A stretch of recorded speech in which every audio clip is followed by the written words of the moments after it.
I came here several times with my father when I was little, but stopped eating here as often after growing up. I hope the food here will be to your taste. Oh, don't worry. We haven't eaten at a hotel like this in a while. Paimon's getting excited already. In that case, I'll go order for us first. Please wait here a moment.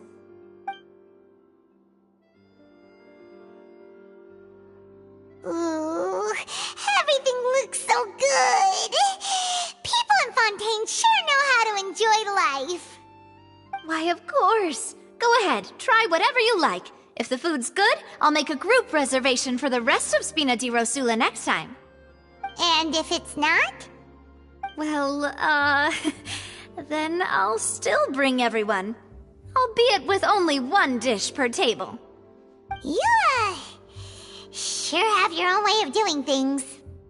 Oh, we called this a farewell meal, but we could also treat it like a victory feast, right? We did just win that case after all. Oh, true. Very true. In that case, boss, we'll have another 2 dishes. Huh? Paimon didn't mean that you had to order even more food.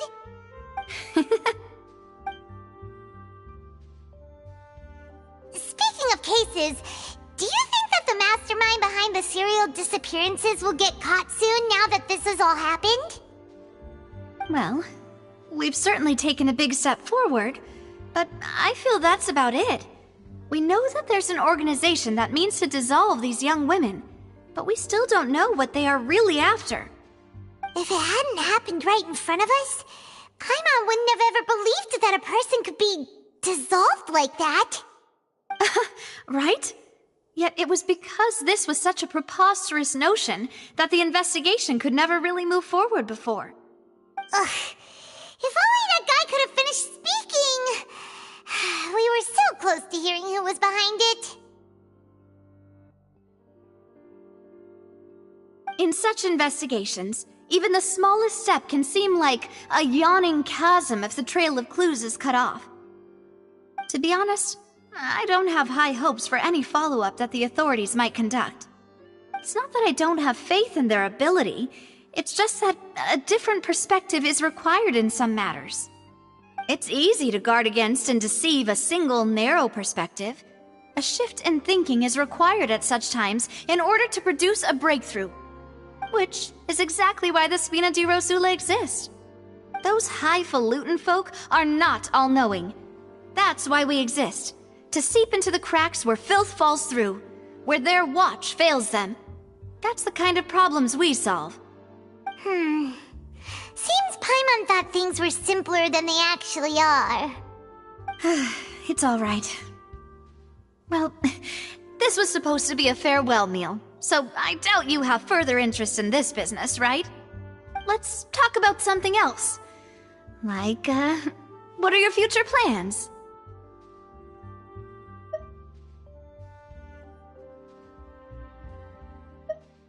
That's true. We didn't have a chance to speak to her after the trial ended. It didn't really seem like the right time or place to do it anyway. I see.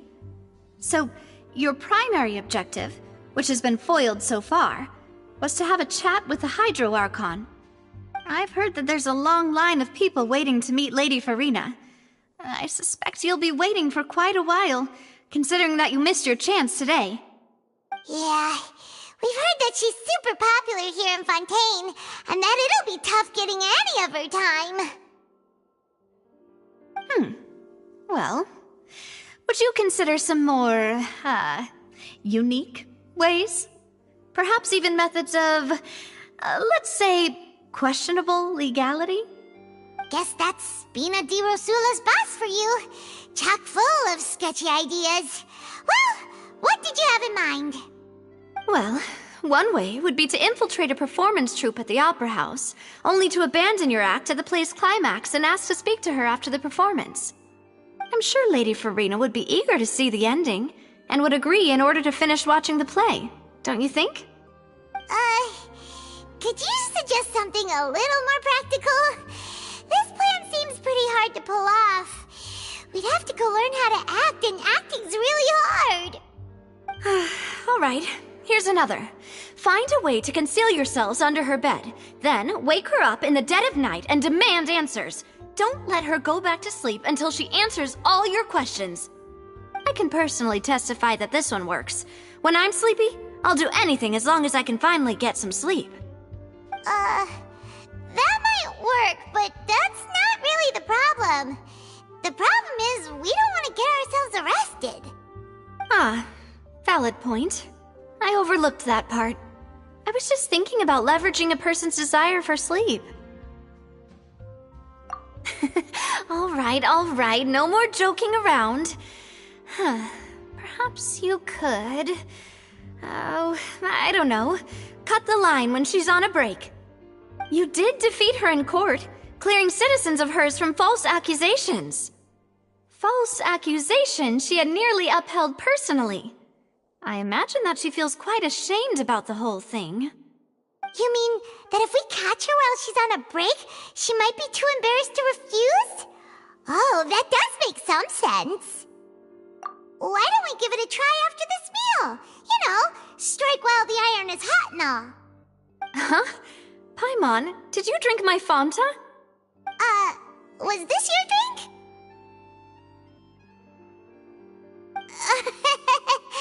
Sorry about that. Paimon wasn't really paying attention and the cup was right next to Paimon. Would you like to order another? No, it's fine. We're just about done here. Alright. Honestly, Paimon wouldn't recommend Fonta anyway. It tastes kind of salty and icky. Is that so? Huh. Well, in that case, we'll have to blacklist the Fonta here then. If we're all finished eating, then I'll go pay. Yeah, we're stuffed. Thanks for the treat, Navia.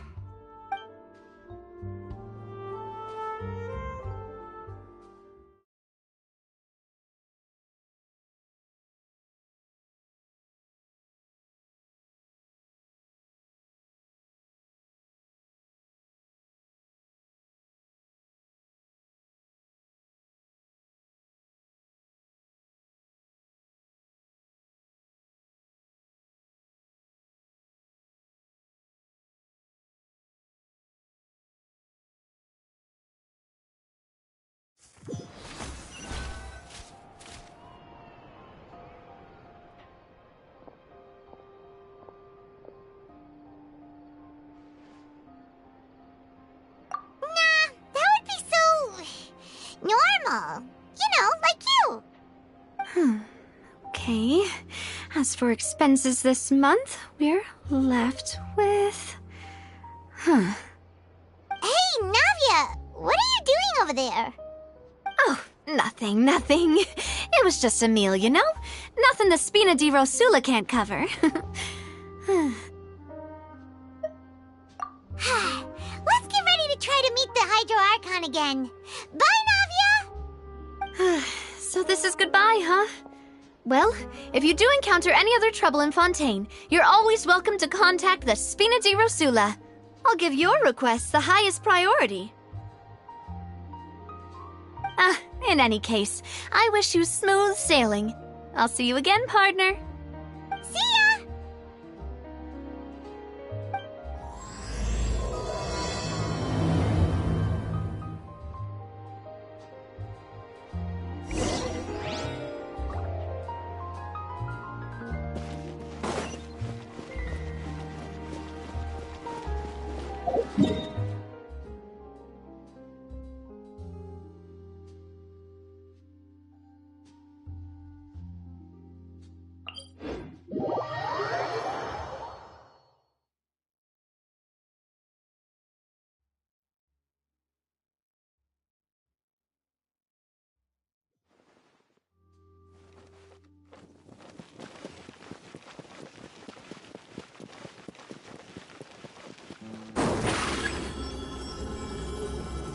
Surprise!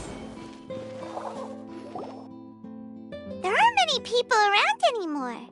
Looks like that boat we took to Araneas might have been the last one. Vache. Looks like we're back here again. Huh? Traveler? Are you hearing voices again? Ugh, that's kinda spooky. Are you sure we don't want to come back in the morning? Vache? Vache! Hey, why are you still walking towards it? There might be something nasty in the water.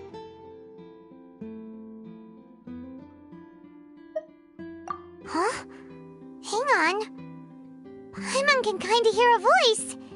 It's calling for Vache, right? Hey, Traveler! Stop walking! Come on, wake up!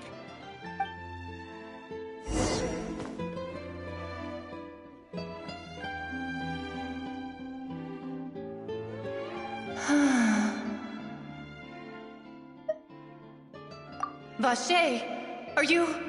my dear Vache? No, wait. You seem to be someone else. Do you know Vache? Do you know where my love is? Wait. Who am I? I'm very sorry. I fear I do not know. My memories feel like they have been washed away like a flood. So many fragments dissolved amidst the tide, never to be recovered. How much have I lost? How many things that I once held dear while on land have I since forgotten? Yes, that is what I was once. But now, I am but the consciousness of one who has lost their form. I do not know how I came to be like this either. I only vaguely remember being covered in light blue water, and then all grew dim.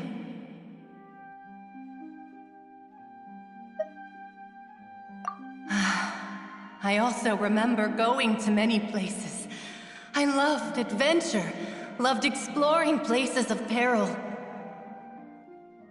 No matter where I went, Vache would go with me. I knew how dearly he loved me, and I also loved him equally as much. But now, we can no longer go back. The pain of such parting, I never knew how heavy it could be.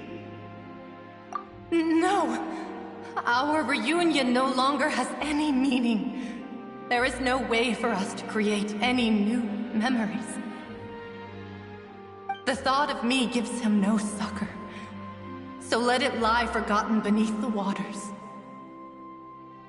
If you meet Vache, tell him not to look for me. Tell him to move on. That is the only thing I still remember. Perhaps that is so. As I was submerged in the waters, losing consciousness, I saw Vache above the surface. His eyes were filled with such sorrow, such longing. If only I could have comforted him, told him that I did not suffer. Indeed, I had felt a great warmth. Is that what you call it? Dissolving? If anything, I consider it a form of release. It was a state of neither fear nor frenzy, with only an endless peace, like the water's still surface. I could also liken it to being a thirsty person who drinks water for the first time, and only then sees how they have lived for so long in a world of endless want and anxiety. I think I hear your companion. It's time for you to go, I think. Farewell, then. I am glad that you were able to sense my presence.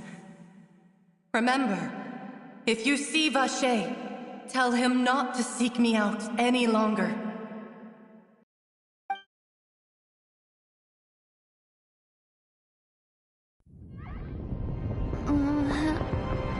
Wake up! Come on, hurry! Navia's outnumbered!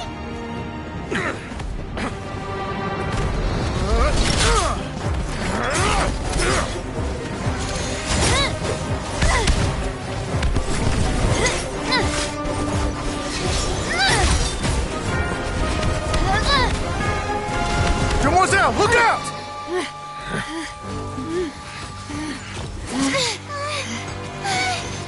Dear God, it's a whole army of Gardamex.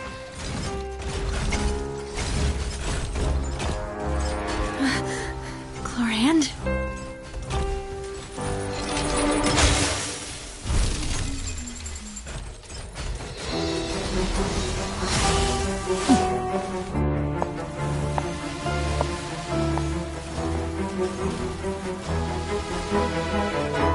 Quick, now's our chance!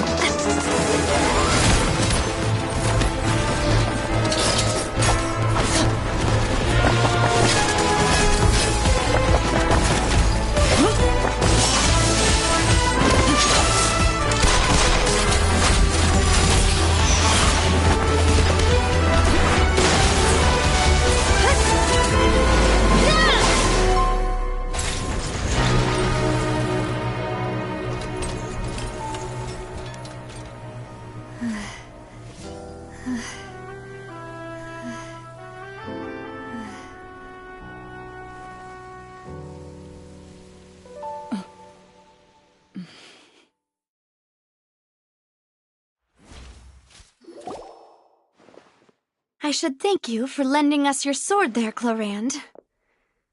But before I do so, could you explain how you managed to show up here? I followed you. It seemed to me that danger has followed you more closely as of late.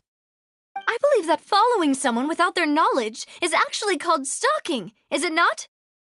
Mr. Callus's last wish was for me to ensure your safety, and I will not betray his trust. He would do the same, were he alive today. Do not speak of my father! Sorry, demoiselle. I was not strong enough. Thank you for your aid, Miss Chlorand, but do keep an eye out for your manner of speech. I believe we all wish to avoid unnecessary emotional harm. Sorry, I did not consider your feelings. Whatever. What else do you know? How did you come to the conclusion that I'd be in grave danger? I doubt I know much more than you, but I believe that the mastermind behind the serial disappearances is very powerful. Your performance tonight will almost certainly attract their attention. I'm sure they've known about me. To be honest, I'm shocked it's taken them this long to act against me. And what about these Gardamex? I thought only those associated with the Maison Gardiennage could control them. None of these mecha have serial numbers. I was sure to check a moment ago. They are not the ones used by the authorities to enforce the law. I can only conclude that some powerful or wealthy party must have obtained them via illegal means, deploying them as a private force of sorts. What? Your point being that they're out of Spina di Rosula's league, then? Yes. Be careful, and do not act rashly. I will continue investigating no matter what. We will bring the truth to light. That's my father's true last wish. Regardless, thank you for your help today, Chlorand. But if you get any ideas, tell me first. I don't much appreciate being followed. I do not think that they'll strike again anytime soon. So I shall stop following you. Good day, all.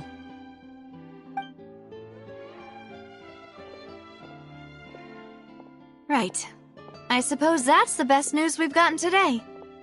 Demoiselle, I believe that Miss Chlorand was being sincere with you.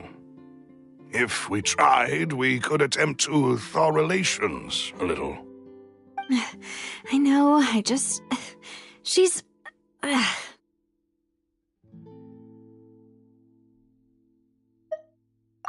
thank goodness! Paimon thought we were done for! Those Gardamex came out of nowhere while you were unconscious, and Navia and her gang saved us!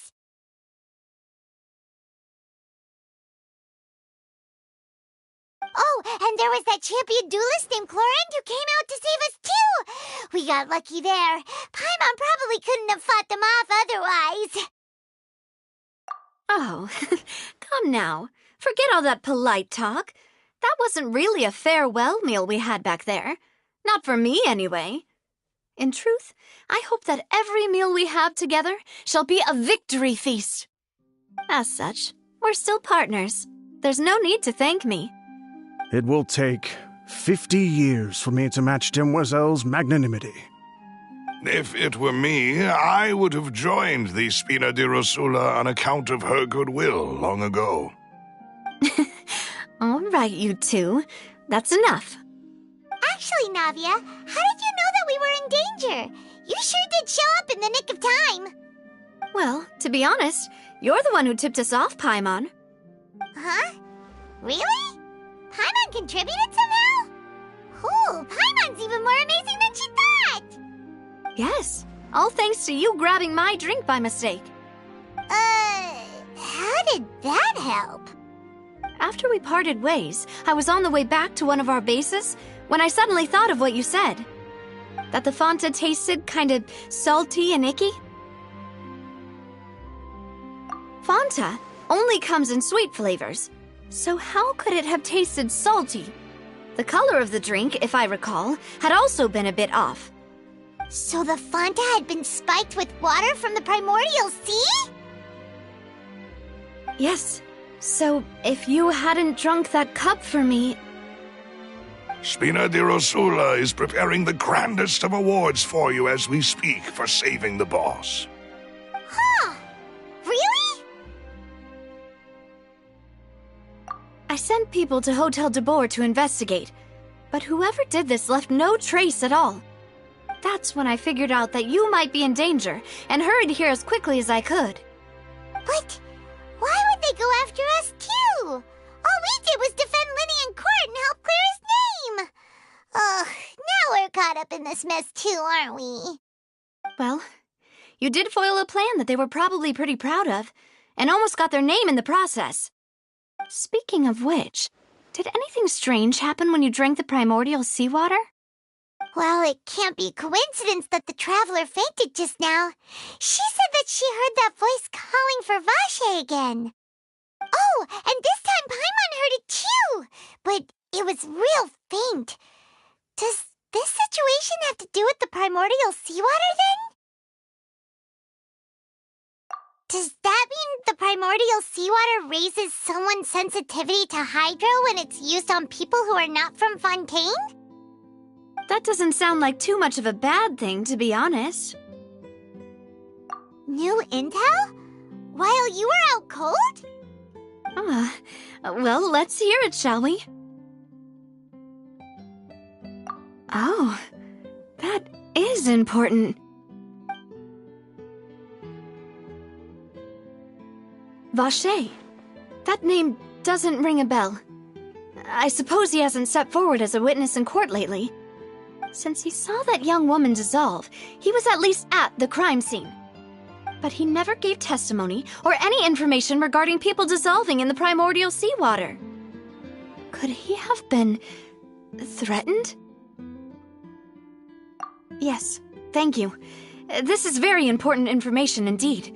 We will continue to investigate. Oh, you mean you'll help us investigate? Well, you did say that our farewell meal didn't really count. That means we're still partners, right? And besides, we're in this now whether we like it or not. You're not gonna let those people who targeted us get off the hook so easily, are you, Traveler?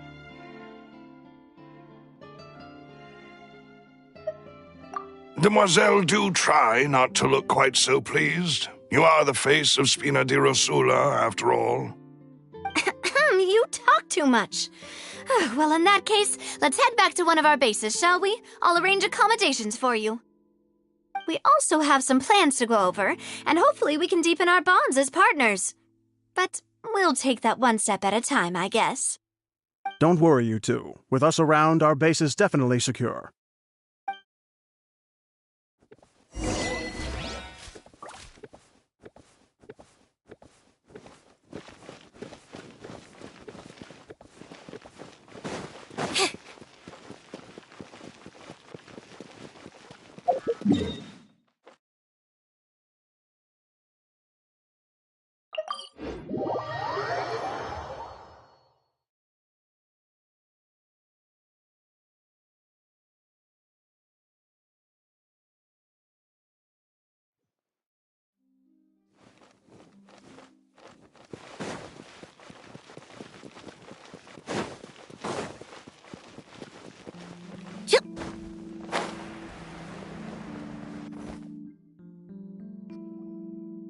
It's right up ahead, but let's make sure we weren't followed first.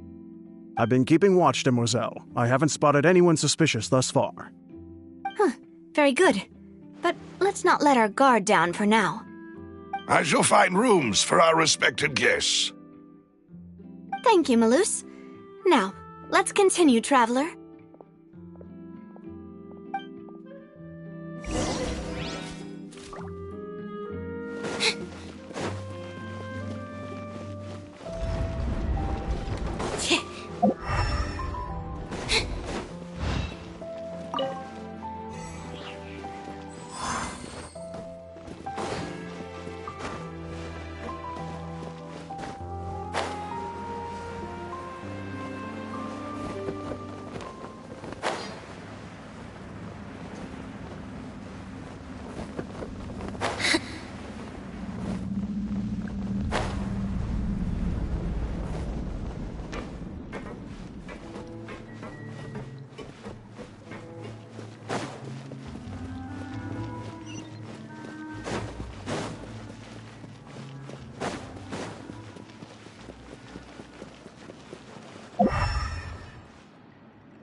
business you're in. Gotta keep up with the changing times.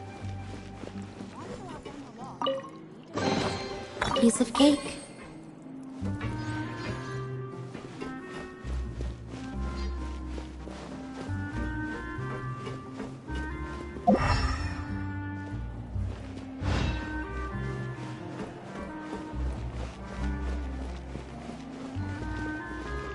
Whatever business you're in, gotta keep up with the changing times.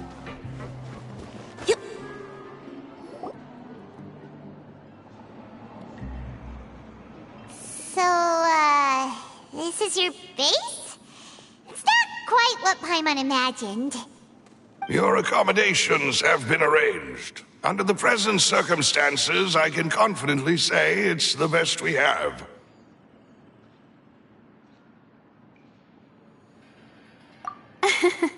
Well, our funds have been a little tight lately.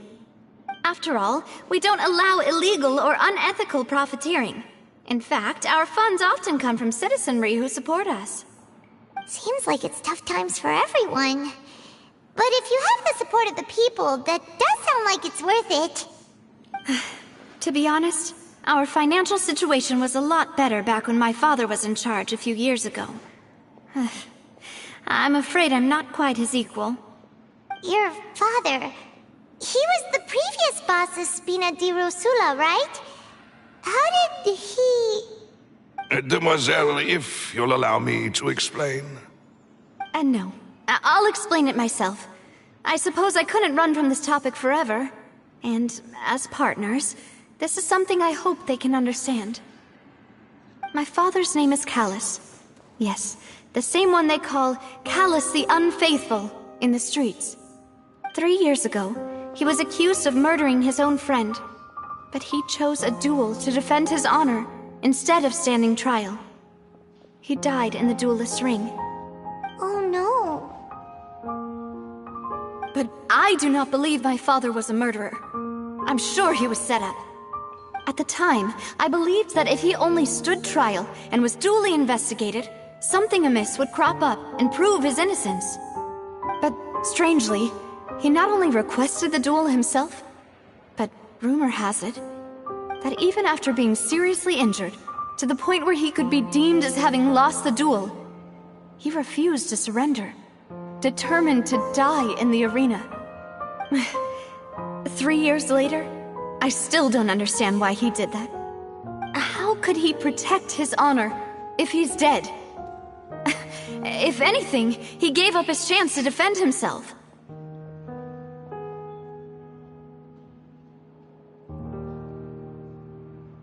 The closest piece of info I have is that my father had been investigating the serial disappearances case at the time of his death.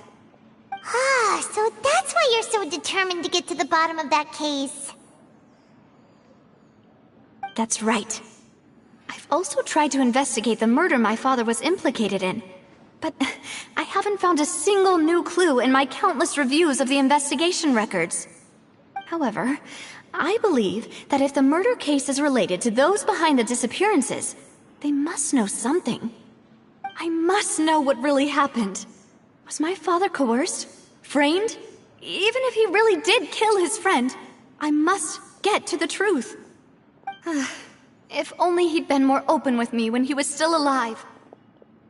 He even hid the fact that my mother died due to complications when giving birth to me. And now, here I am investigating his death. You really are a handful, aren't you, Papa?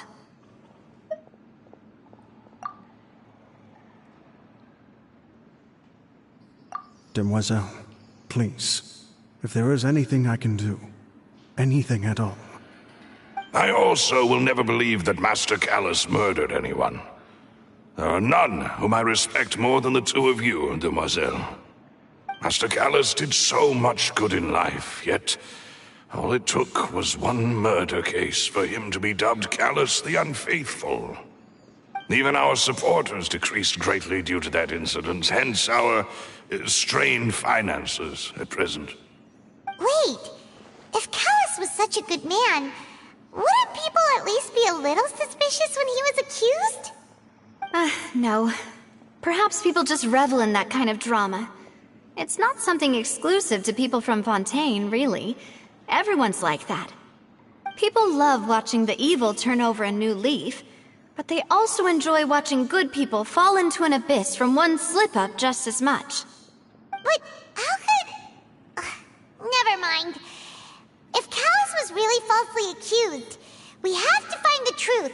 He didn't deserve to have that happen to him. There is one other thing. Master Callus's opponent in the duel was Ms. Clorand. Oh, her? Well, then, isn't that as good as saying that she was the one who killed him? Yeah, that's not the sort of thing that you can just let go and move on from. Ms. Clorand has always placed great emphasis on the honorable nature of the duel. If her opponent doesn't yield, she will not stop either. She knew Master Callus beforehand and greatly respected him, but seeing how he was resolute in the arena, there was only ever one choice she could have made. It's not that I don't understand her at all, but I just can't deal with this yet. Don't worry, Navia. Paimon knows how you feel. You don't have to force yourself to do that. Afterward, Ms. Clorand told us that at the start of the duel, Master Callus requested that she ensure Demoiselle Navia's safety.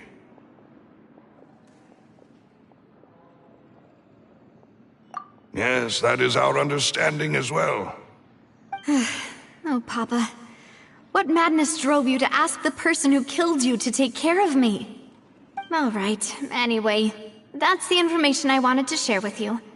Even if it did sound like I was just complaining towards the end.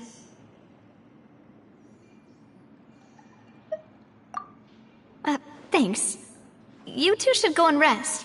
This was quite a day after all. Yeah, Paimon's feet.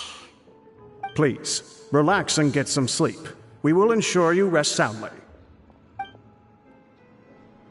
If you want to outrun the law, you need to know how it works.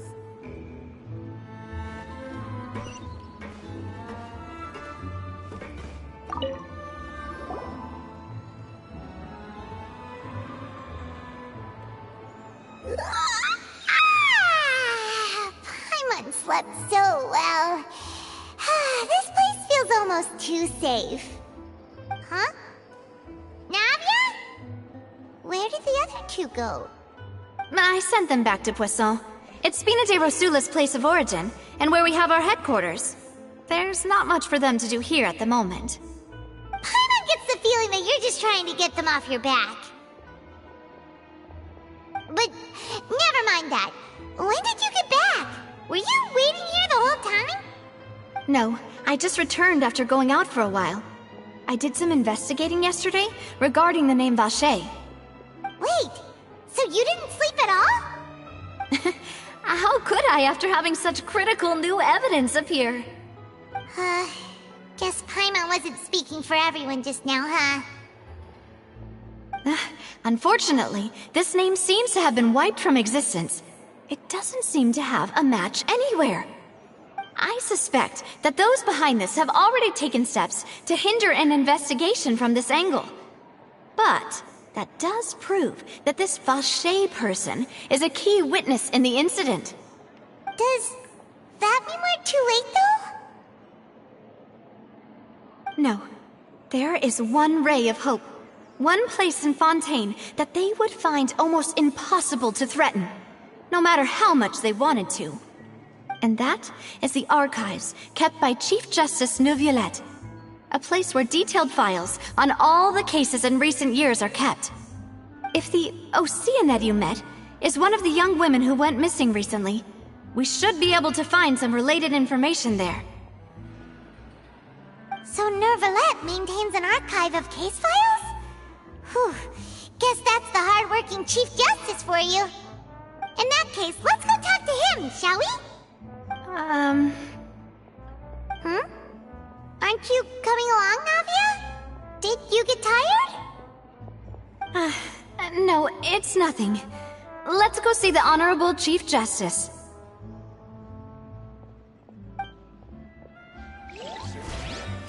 No problem's too big to solve.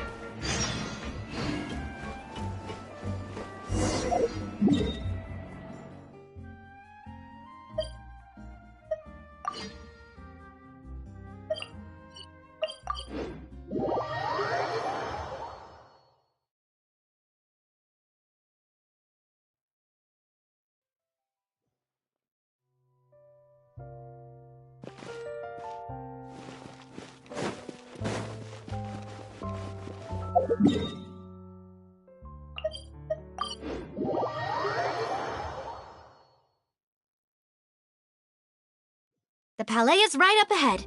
Come on.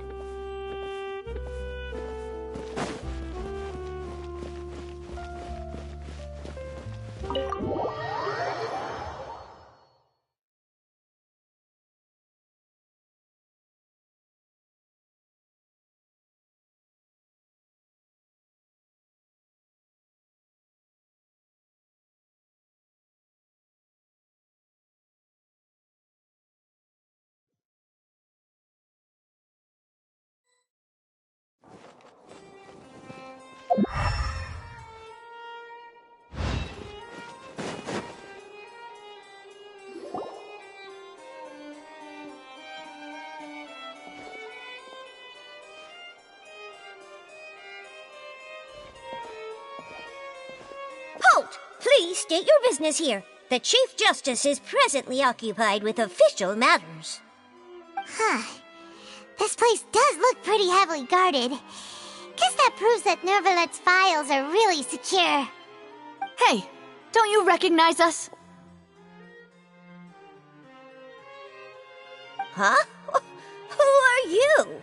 Just to be clear, I don't care who you are or who you might be related to. Our rules make no exceptions. See? They've got great discipline, too. Yep. Paimon can tell. If you're here just to crack jokes, I can point you towards the exit. Unlike some, we're busy, so please leave if you don't have a reason to be here. No. What I meant to say is, shouldn't you remember us from a few days ago?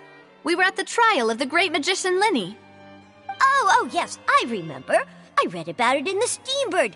You must be Linny's attorneys. It's all coming back to me now. We're here today to report and archive some information on a follow-up case. Huh. Is that even a thing? Of course. Don't worry. We're here on official business. You can trust us. All right then, I'll let you through. The Chief Justice is just inside. Ah, thanks so much.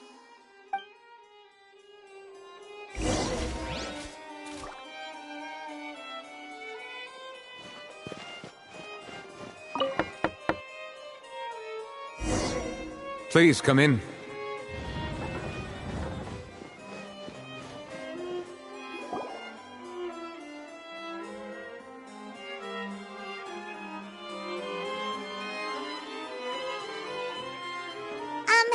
Sorry to barge in, Monsieur Nervalet. We only lied to get in because we didn't know any other way. It's all right. Please let me know how I may be of assistance to you. So you're not mad at us? We're looking for a man called Vacher. He may have been an eyewitness in the serial disappearances case. If we can find him, we may be able to unearth some key information on the case. Ah, I see. In that case, please wait here a moment while I browse through the files.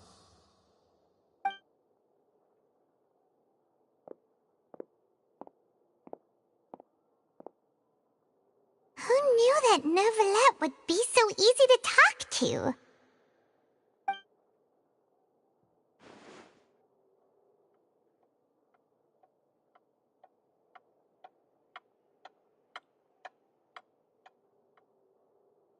Unfortunately, I'm quite certain that no one by the name of Vacher has been involved in any case, criminal or civil, in the past several years. There are no records of him either in the files or in my memory.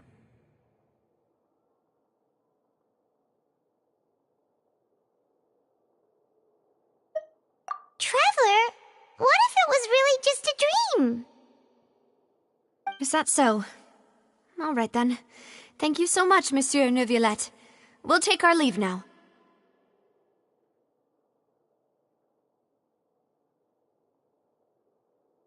Ahem.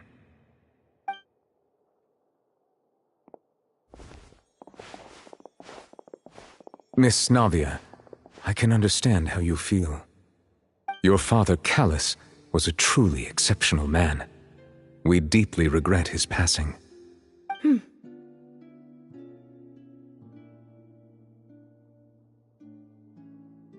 And what are you trying to say, Monsieur Neuvillette? Are you trying to console me? Extend your sympathy? Or just express some tendril of regret? No. You are not trying to do any of that. I can hear it in your voice. There's no emotion behind your words. You only said those things because you felt like you should.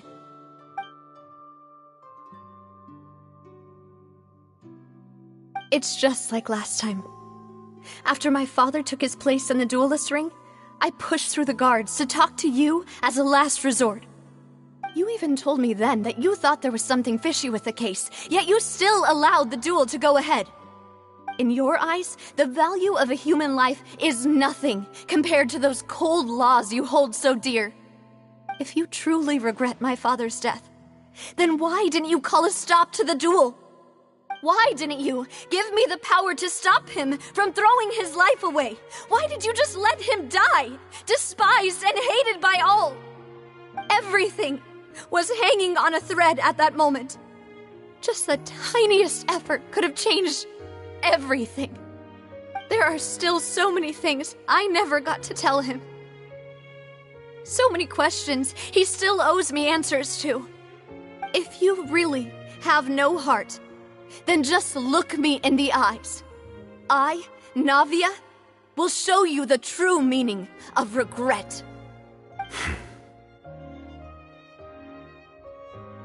I'm sorry, Miss Navia. You and my father are truly alike. You keep all kinds of things in your heart and never say a word to anyone. It's not so much that you can't feel, but that you would never express anything. Oh well. In any case, everyone already knows full well the apathy of the Chief Justice. My apologies for taking my emotions out on you, Monsieur Chief Justice. Let's go, Traveler and Paimon.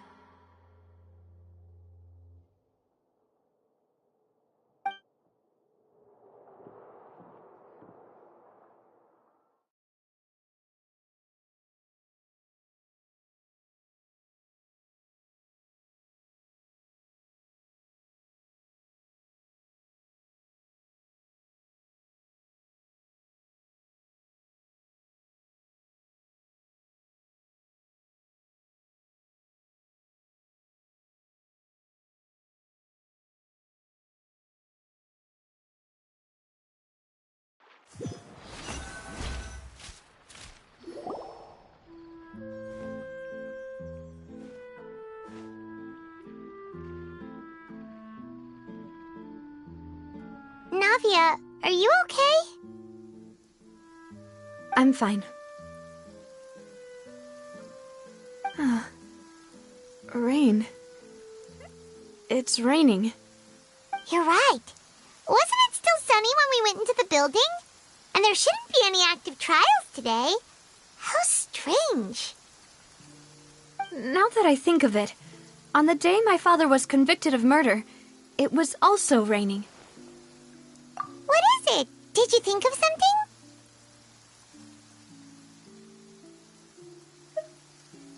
Yeah, he was outside.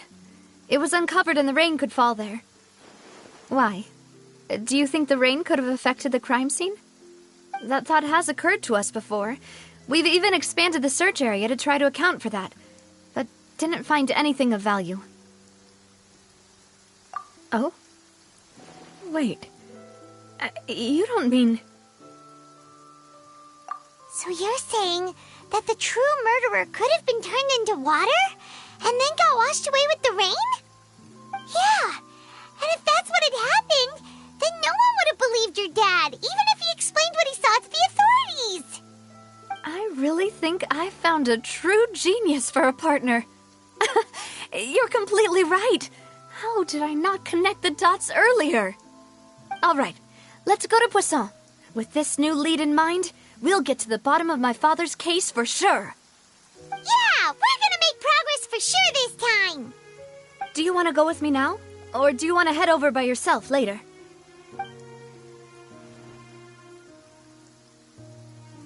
Great, let's go then.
Whoa, what a huge ship!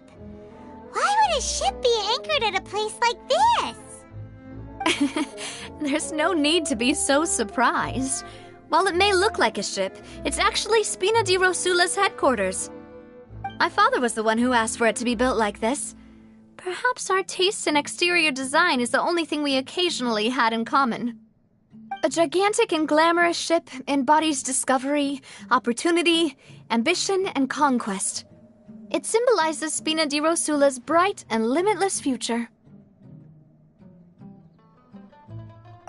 And Paimon thought you were bluffing when you said Spina di Rosula had a glorious past. Paimon was confused why a group with such a history would live in the sewers. But now that Paimon has seen this ship for herself, she's been convinced. Well, Poisson is where Spina di Rosula began, after all. It's our main base, our home.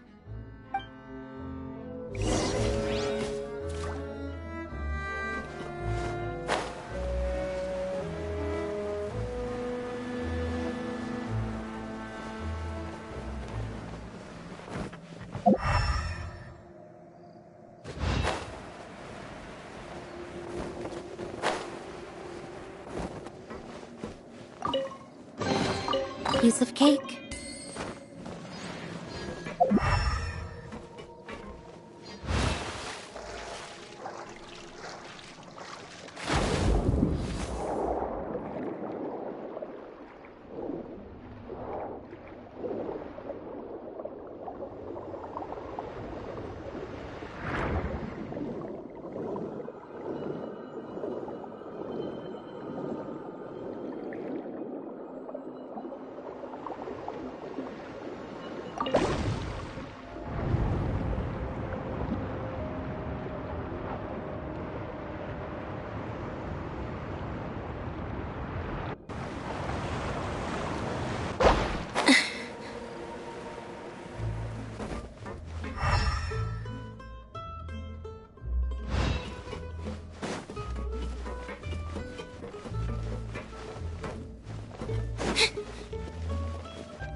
Step on up!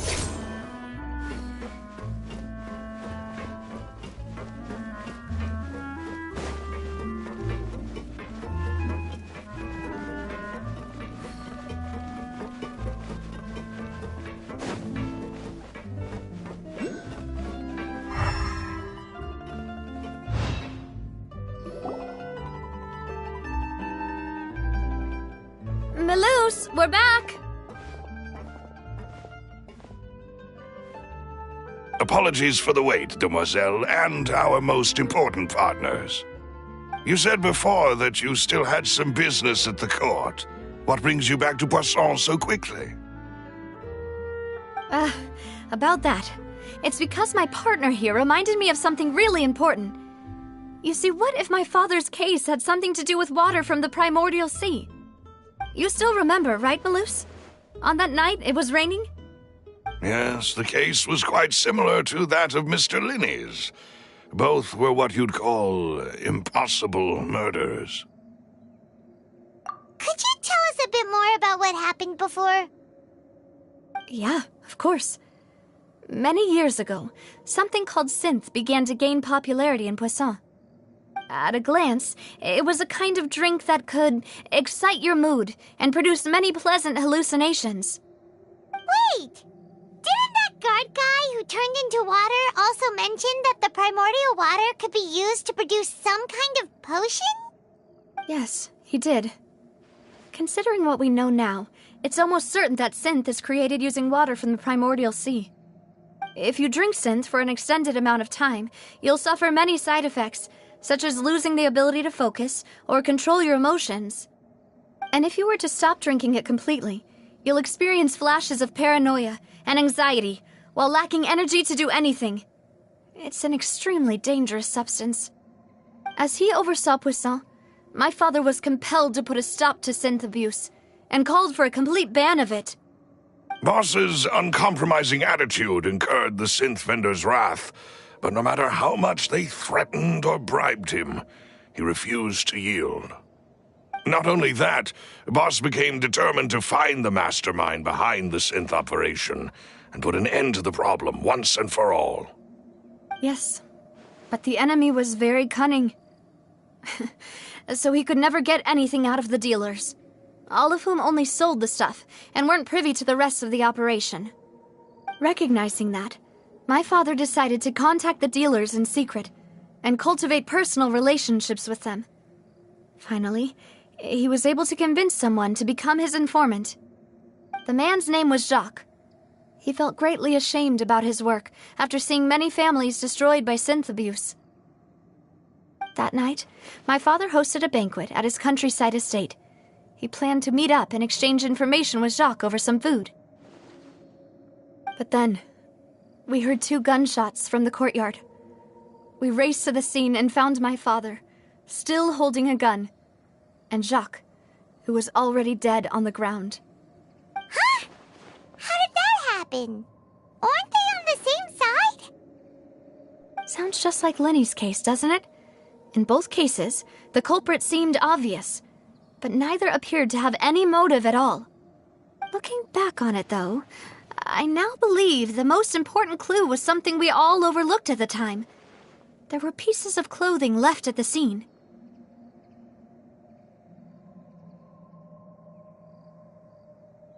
Precisely. It's all thanks to you that I made the connection now. Back then, we all just thought they were some costumes that Jacques used to disguise himself at the banquet.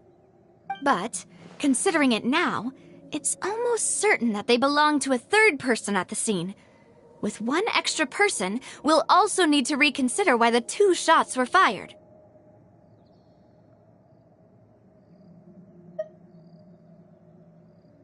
You're right. We still don't know what happened. But my intuition tells me that we're on the right track to figuring it all out. I'm finally headed towards the truth. Jacques was an empathetic man who was infinitely remorseful for his past actions. It's unlikely that he turned on Boss with 0 warning. I think this third person is probably the key to the full truth. On that note, however, even though this will not please you, demoiselle, as your and your father's butler, I must still offer a word of warning. Our opponent is insidious and cruel. They are extremely difficult to deal with, and Boss has already lost his life trying to bring them to justice. Even though Spina de Rosula has lost most of its former glory, Poisson has welcomed a new time of peace, and we have been allowed to live out our lives. There is no need to follow your father's path. It would be both wise and in line with Boss's wishes to step back and give up on the case. If that's indeed what he wished for, then he should have told me that himself. Was I not the closest person to him? And yet, I was the one most kept in the dark. What was the point of him dying without sharing any of the secrets he knew? Did he manage to protect anything in the end? Synth is still here. Callus the Unfaithful is still his epithet. And Spina di Rosula is barely getting by. Nothing has changed. Did he think I'd just accept his meaningless death and live out my life just as meaninglessly? I've never accepted that. Ever. Not since that day, and certainly not now. I want to find out the real answer for everyone's sake. For the missing girls, for the victims, and for myself. Navia. This is indeed the best moment to act. Your partner appears to be quite reliable, and more importantly, demoiselle, I think you're also ready to take this on. So you do know something else, Malus? Yes, I do. In fact, even before that banquet, Boss already knew of the connection between Synth and the serial disappearances case. But what drove all the tensions to the boiling point was the revelation that you, demoiselle, had been selected as the next target to disappear. What? Boss also didn't tell you that he had been diagnosed with a rare illness. The doctors told him that he had no more than 5 years left to live. And the serial disappearances case caused him great anxiety. 5 years was nowhere near enough time to resolve this long-standing conflict, but once he passed away, all the danger would pass on to you. Knowing all of this, he decided to use one final intimidation tactic before his death. He claimed to have already gotten his hands on some key incriminating evidence for the other side, and even told some members of Spina de Rosula about the details.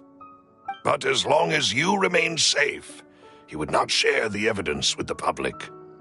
If something were to happen to you, then he and all those he told would immediately expose all they knew about Synth and the disappeared victims. Right, so nobody would be able to get off scot-free. As we've seen, Boss's tactic has worked. Even though Boss has been gone for a long time, the other side has not tried to take Demoiselle's life. No, I don't believe it. He never appeared to look sick to me. No father wants their daughter to see them weak and haggard, especially someone as proud as Boss.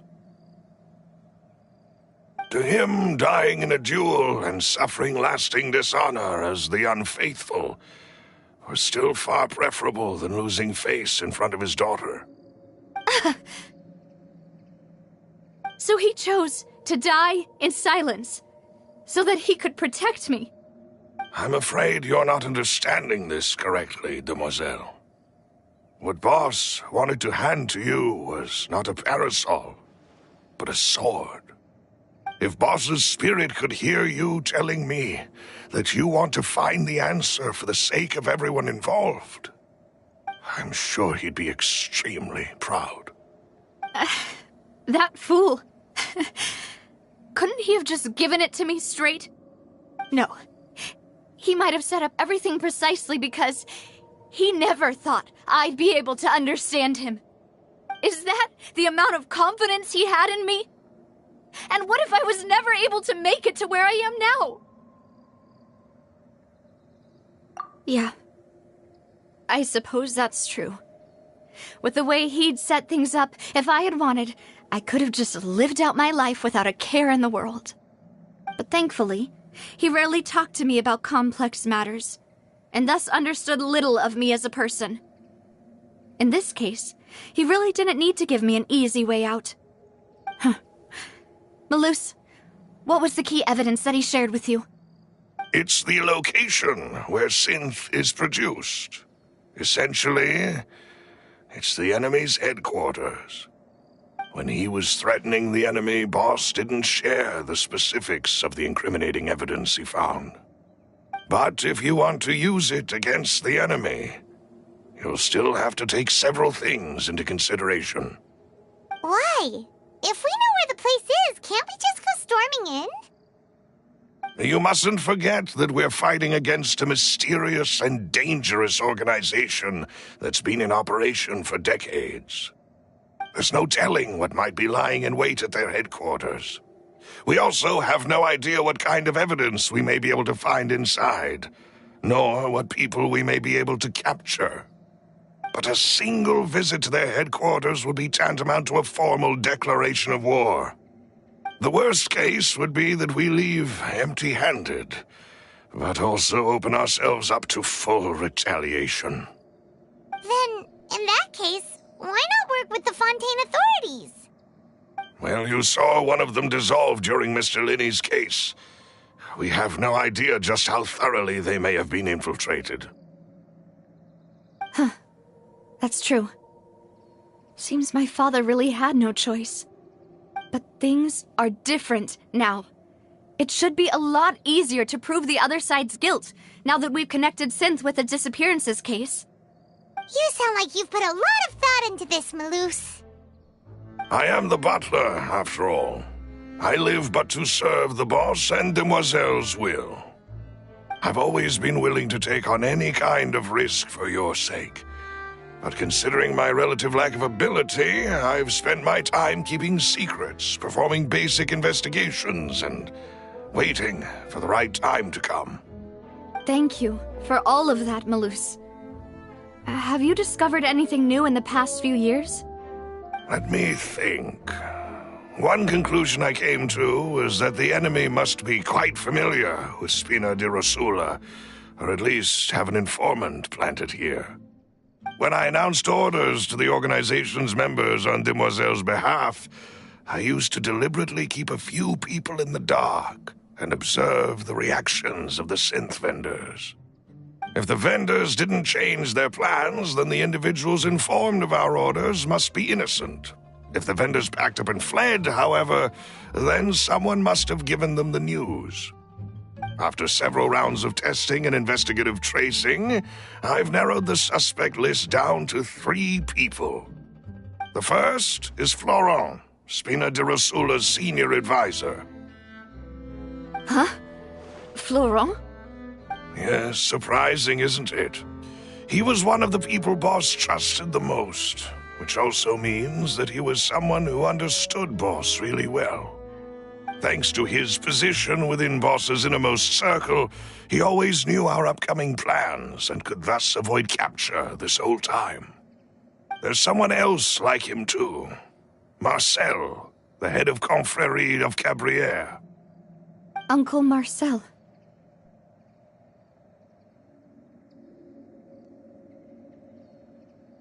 It's a guild in Poisson. Boss helped it to grow to its current size and prominence. In the beginning, they were only reselling some daily goods, but now they're one of the richest guilds around, with a lot of business connections in the city. So, they're like a sister organization of Spina di Rosula? Yes, you can say that. When we were fighting against the synth dealers, they provided us with plenty of support. It's a bit difficult to imagine someone using their own money to hunt down themselves. The final suspect is Thierry, the man responsible for coordinating information between Spina di Rosula and the guards. Although the guards mostly leave us to our own devices, there are still many activities we have to report to the local authorities. Since Thierry is always in the know about our current activities, he could theoretically always plan one step ahead. I see. These are all people who I communicate with quite regularly. To think that the enemy we've been fighting against has been right next to me all along, among those I trust the most. It's almost too hard to believe. If you want to investigate them, please take every precaution to not alert the quarry. Judging from our experience, the enemy is extremely cautious. Of course. And thank you, Malus.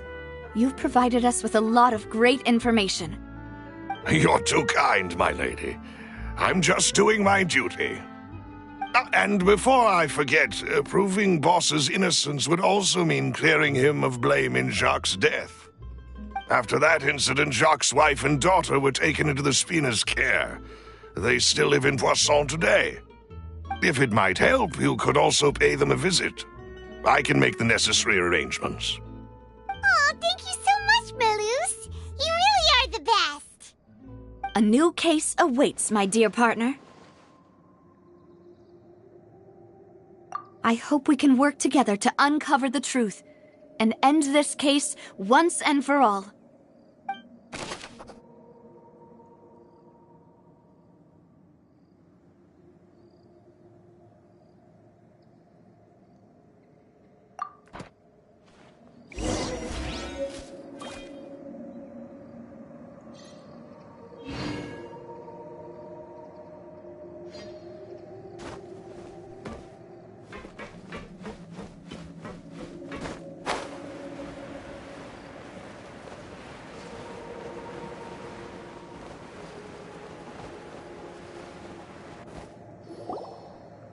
It is settled, then. Please excuse me, and enjoy your conversation at your leisure. Thank you for arranging everything for us, Malus. Excuse me, miss. Do you need anything from us? Oh. Hey, Navia's all quiet. This isn't like her at all.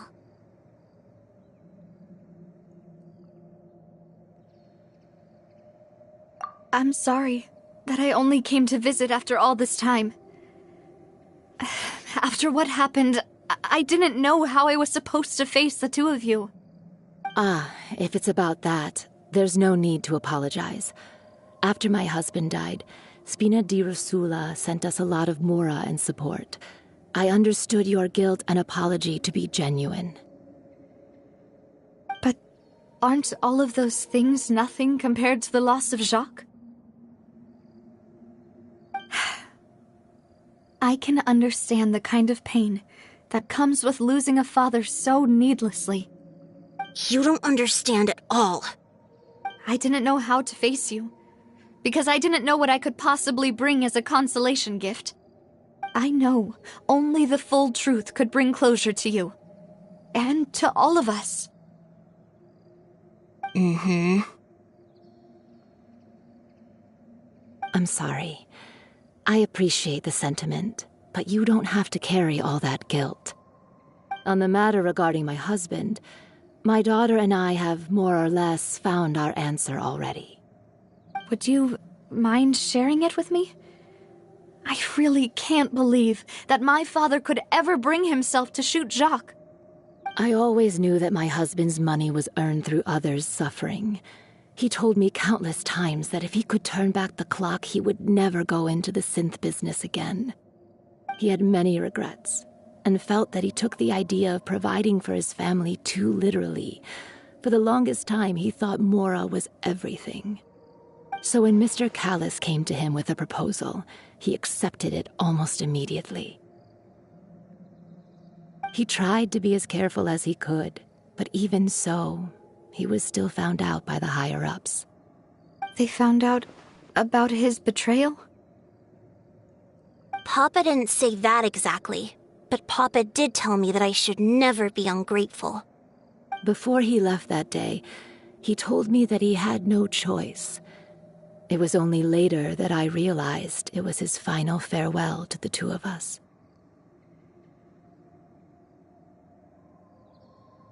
I don't know that for sure, but you could say that's the conclusion I eventually came to. Which is why I'm the one who should feel guilty. Callis had always taken great care of us, both when he was still alive and after he passed away. Even if he fired the shot that killed my husband, it was likely in self-defense. It is impossible for me to hate him for what he had done. But Mama, why is Papa still the bad guy if he did the right thing? Papa always wanted to be a good man, so why did he have to do a bad thing in the end? Well, things aren't always as they seem. You still feel like your papa was a good man, right? Yeah, Papa was a really good man. The best in the whole world. Then you should hold on to that. If a good man had to do a bad thing, then he must have had his reasons. Regardless of whether he left you a parasol or a sword. He must have done so to give you a better life. Oh. Thank you for everything you've told me. I will definitely find the truth. The current state of things is not something I'm willing to just sit back and accept. Thank you. I'm very grateful to hear this from you. Even though your personality is quite different from your father's, your determination when you speak is really similar. You really think so? That's the first time anyone said that to me.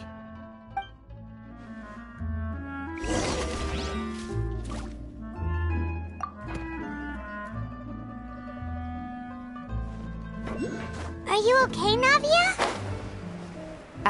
I'm fine. Don't worry. Let's investigate the 3 suspects next. Florent should be nearby, and we should be able to find Thierry and Uncle Marcel in the city.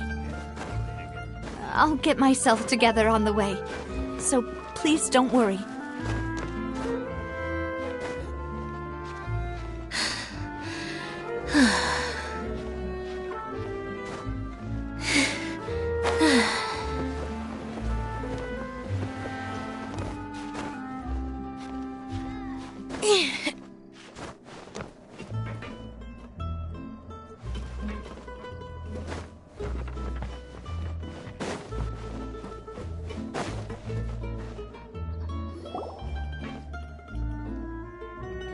Greetings, boss. How may I be of assistance today? I'm sure you've heard about what happened at the Opera House. Someone got turned into water right in front of us. Yeah, I've heard. With something that dramatic, I'm sure journalists will milk it for all it's worth. and it'll be all the talk for the next several weeks. It also reminded me, on the day that the incident happened with my father, it was raining outside, and we found some clothes left at the scene. After my partner here put the dots together for me, I feel like we should try to reopen his case. Can you do me a favor and try to recall what happened that night? Let me think. Mr. Callus was feeling pretty upbeat that day, so he was drinking and bantering away with us at the table. After that, he told us that he wanted to go get some fresh air, so we let him go without thinking much of it. Who knew that we would hear 2 gunshots ring out right after? My first reaction was that Mr. Callus's life was in danger, so I grabbed my holster and made a mad dash toward the scene. But when I got there, it was already too late. Mr. Callus was standing over a dead body with a gun in his hands. All we could do was look back and forth at each other, not knowing what to say. So you also remember 2 gunshots then? Indeed. The guard said that the first shot didn't hit anyone, while the second killed Jacques. But I've never really bought that explanation. Reason being, Mr. Callus had left his gun on the table. I even made sure to confirm that before running to the scene. But according to the guards, that doesn't mean he couldn't have had other guns on his person. About the clothes left at the scene that you mentioned, do you think there was a third person there who was turned into water?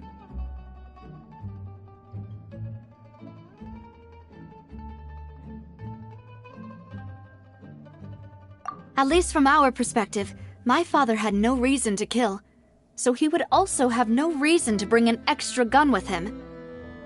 The gun he was holding probably belonged to Jacques, or a third person on the scene. Yeah, that makes a lot of sense. So you're saying Mr. Callus ended up with the gun because he seized it from one of the other guys? But hold on. If that's what had happened, then why didn't he share the truth with any of us? He didn't even want to face the Oratrice machine, and chose instead to prove his honor in a duel. Did he lose all faith in the courts after seeing someone dissolve right in front of his eyes? About that, Malus told me a thing or two, so I think I can understand why he committed to the duel. I'll tell you everything once the whole truth has been revealed. I understand. Then I'll leave Mr. Callus's honor in your hands, boss. And if I may just say one more thing, the whole Callus the Unfaithful epithet has been a thorn in my side since the day it was invented. Many people have laughed at me for still calling him Mr. Callus, even after so many years have passed. But it was Mr. Callus's trust that allowed me to rise through the ranks of Spina di Rosula and live the life I lead today. No matter what others might say, he'll always be the man I respect the most. And he'll always be my boss. Don't worry. I will definitely find the truth. You and all our other comrades at the Spina deserve to know the truth as well.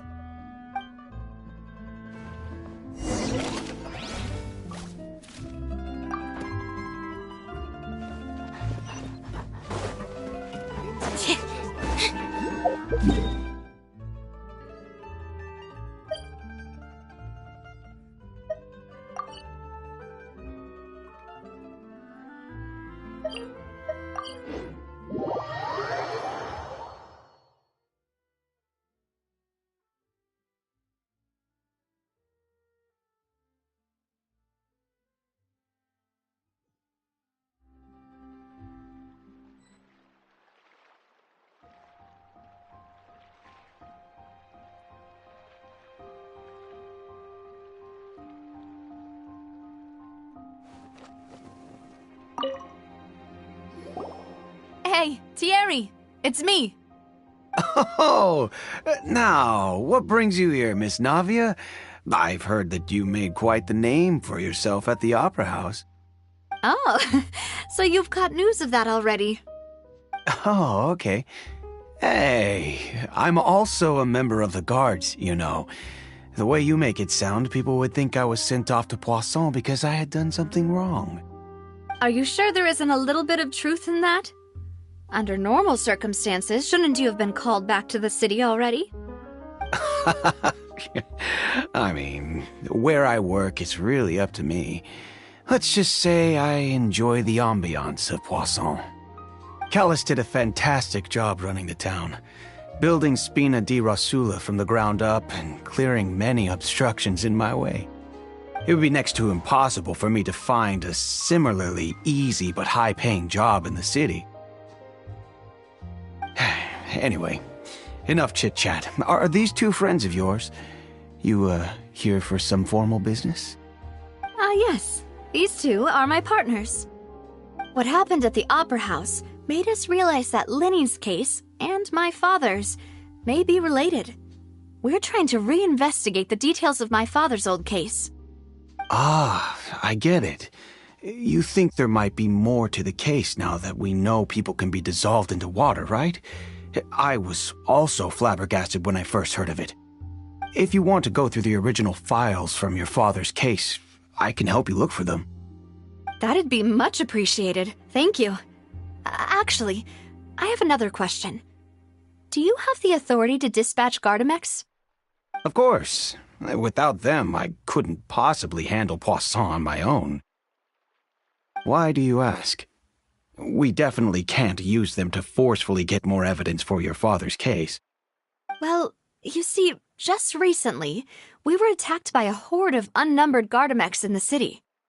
So, if you hypothetically wanted to do something against me, all you would need to do is get rid of the mecha serial numbers and send them after me. Then you think too highly of my abilities. Dispatching mecha is very different from controlling them. If I had to make an analogy, when you order a dish, the chef will make it for you. You can ask the chef to cook, but not to massage your shoulders or carry your baggage. If you try to make unreasonable demands, the chef would just think you're out of your mind and ignore you completely.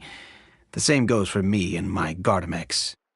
Removing a serial number is also not as easy as you might think. There are a lot of complex steps to it, and it's almost impossible to keep it a secret. So I can promise you, those mecha were definitely private units. They're certainly not cheap, so whoever their owner is must be super rich, powerful, or both. Now that you mention it, though, being in the synth business would definitely be profitable enough to afford this.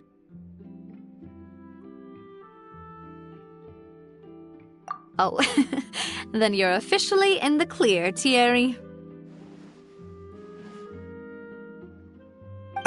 Oh, well, thank you for the vote of confidence, Navia. Jokes aside, I'd like to wish you all the best with your investigation. I'll be staying in the city for a little while, so just come find me if you need any support from the guards.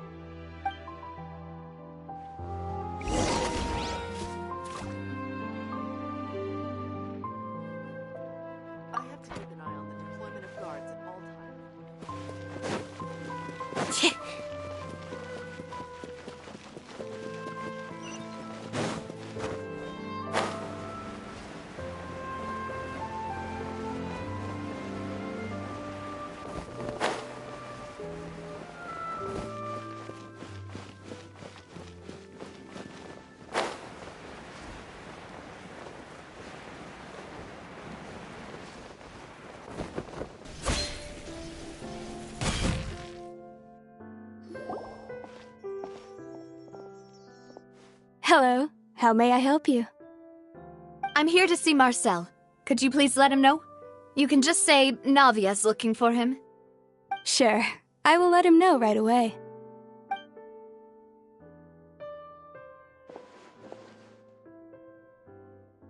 Navia, hello. Sorry to keep you waiting. I'm not as young as I used to be, so my legs are giving out a bit. Oh, it's all right, Uncle Marcel. There's no need to stress.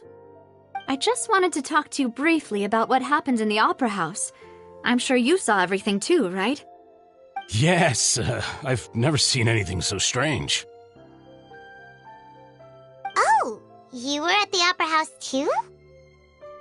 That's right. I went there with Navia to see the magic show. Who knew it would turn into a whole murder mystery? I also witnessed your marvelous sleuthing work. Quite impressive.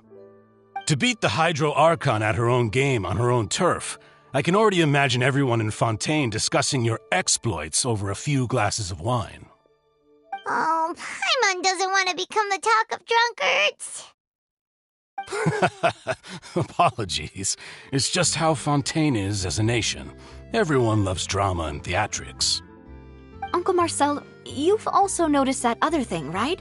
The fact that humans can dissolve in water? Yes, I was reminded of your father's case right away. Is that what you're investigating now?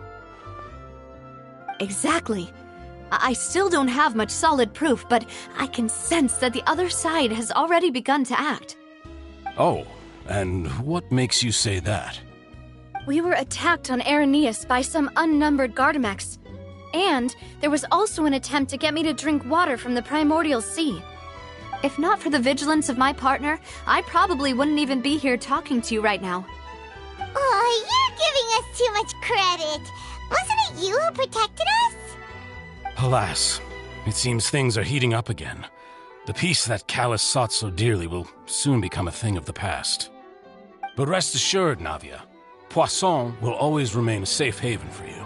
If you're scared, you can always return there.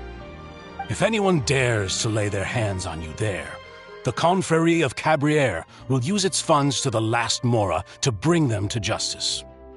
Thank you, Uncle Marcel. But I don't intend to go into hiding. I'm going to strike while the iron's hot. Do you have any new thoughts on my father's case? About that. Sorry, my age is catching up with me, so it'll take me a while to recall my memory.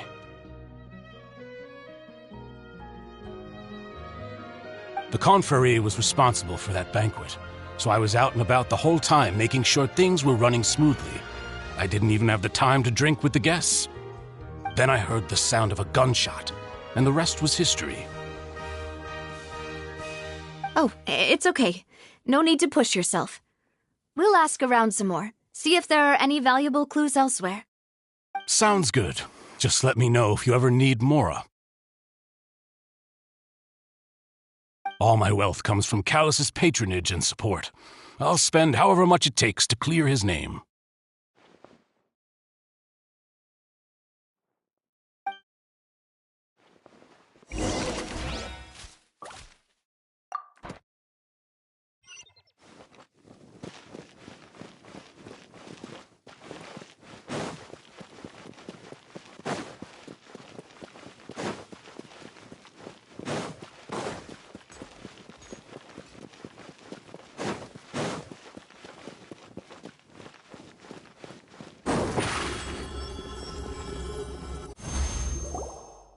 We've talked to all three suspects, purely based on their conversations with me. None of them sounded particularly suspicious.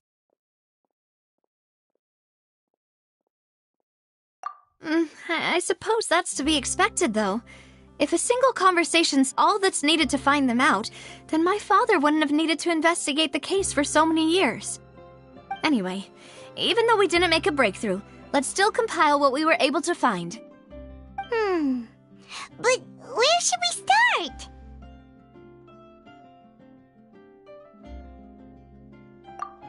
You're right! Flora mentioned that Callus probably only ended up with the gun because of circumstance. That makes sense.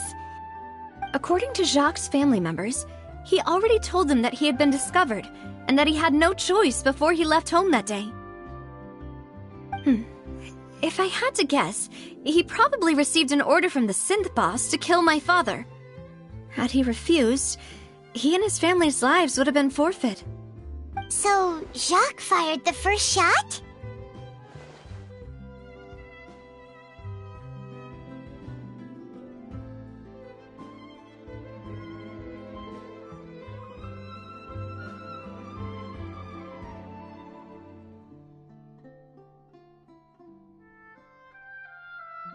Oh? And why is that? Ooh, that's a good point. Jacques probably already knew that he was just being used as a tool for murder. And once he had completed his mission, he'd be of no more use to his boss. Huh. So, what would make more sense from his perspective would be to turn his back on the Order and seek protection from my father.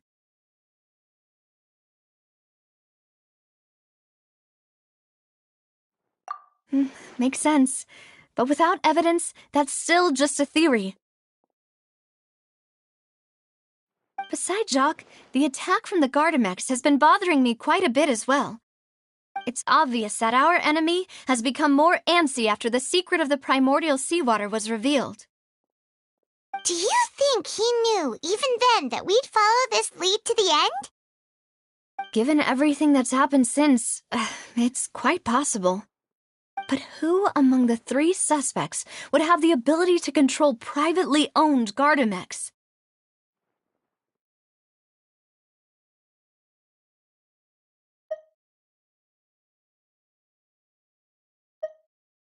Uncle Marcel? My father did really trust him. And they worked together on a large number of projects. Maybe that's how he got to know Jacques. And with funds from the Confrérie, he could also afford a large number of Gardamex. It's still really hard for me to imagine, though. After all, Uncle Marcel has been around since I was just a child.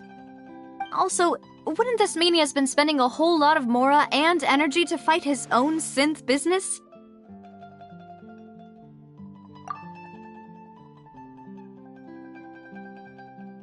Florent? It is true that he was closest to my father, and thus had the best chance of learning about his dealings with Jacques. But as Spina di Rosula's advisor, his work mostly deals with personnel and security, so he shouldn't have much means when it comes to finances. So you're saying he's too broke to afford a mecha army? Exactly. He can't. And even if he could, I don't think he would be able to dispatch a whole group so quickly.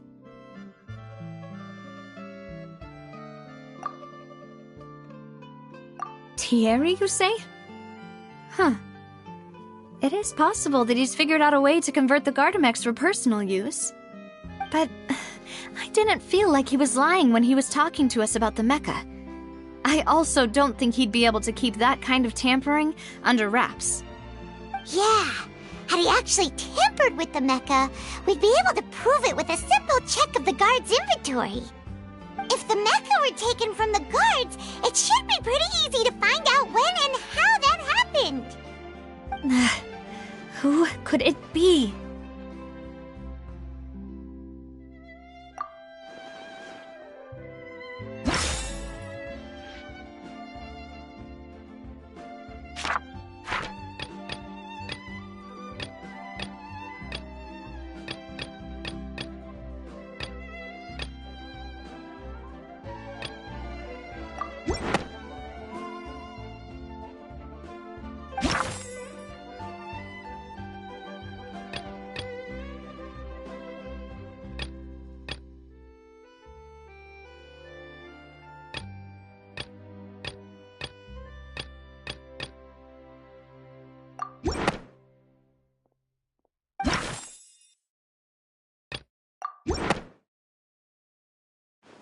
You know, if you think everything through, Uncle Marcel is indeed the most suspicious of them all.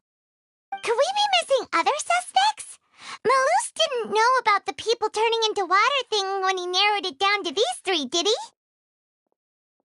he? Malus has always been very reliable, and his judgment of others' trustworthiness has been fair and well considered. When he laid out his case for the 3, the rationale he gave me made a lot of sense as well. The suspect is knowledgeable about the Spina's internal affairs, has the means to dispatch Mecha to assassinate us, and possesses significant intellect and foresight. Even if I don't want to believe it, I'm starting to see how things could all tie back to Uncle Marcel.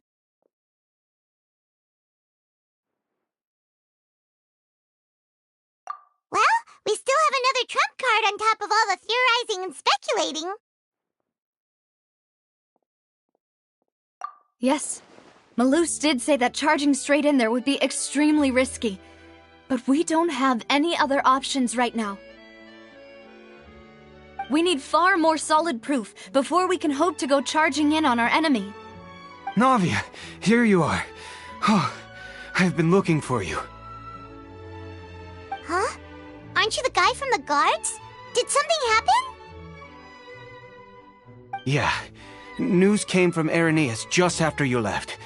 We've got another trial on our hands.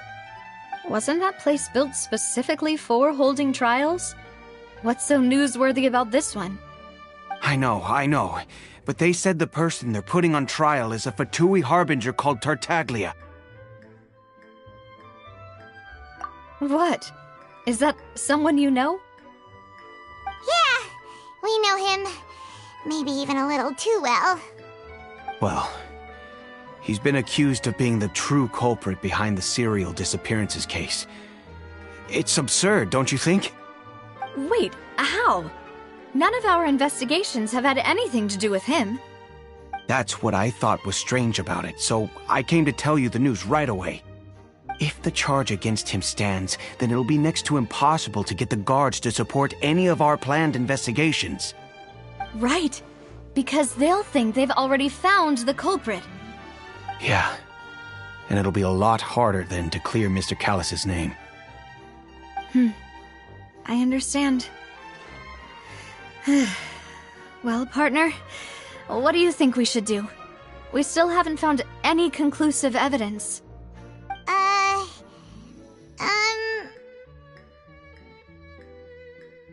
Huh? Split up? What do you mean?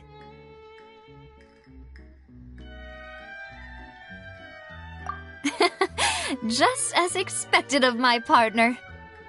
Since this is a trial about the serial disappearances case, the culprit's attention will be focused on Irenaeus, leaving his home base wide open. You're right. This is our best opportunity. All right then, let's do this. I'll stall them at the Opera House and charge Marcel as the true culprit.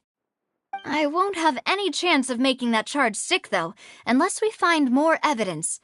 It'll be up to you to make it back in time and hand the decisive evidence to me. We'll help you, just like you helped us in Linny's trial. Demoiselle, please allow us to accompany you. I'm ready. Ah, Malus, Silver. When did you two get here? We heard that you'll be leaving Poisson and figured that you might require our assistance. It's our hope that your confidence will be bolstered with the two of us by your side. Thank you so much. Then, let's make haste for Irenaeus. Paimon, Traveler, I'll see you at the Opera House. See you then!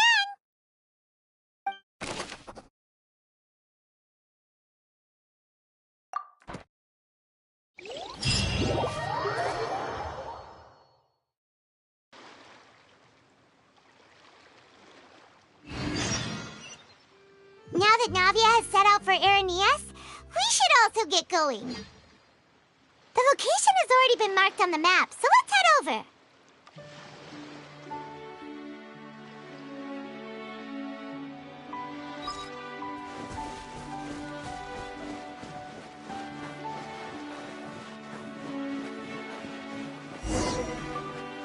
Huh. According to Malus's info, the synth production base is underwater.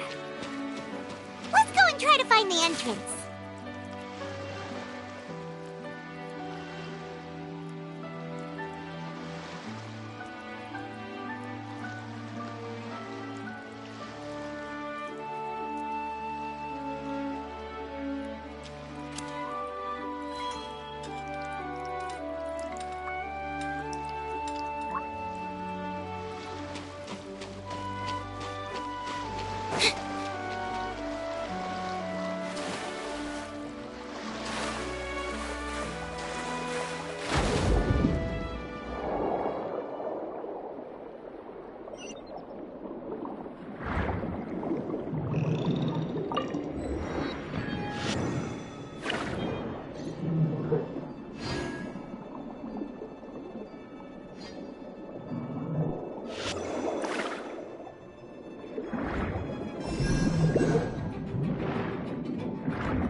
finally found it!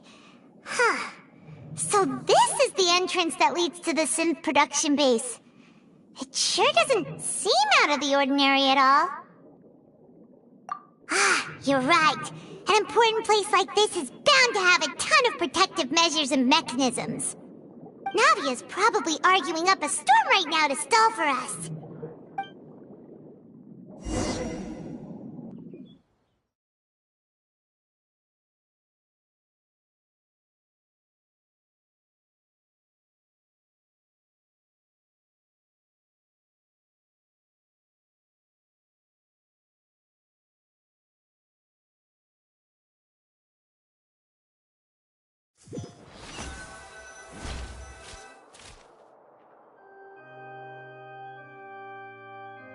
It would appear that I must repeat my question again, Mr. Tartaglia.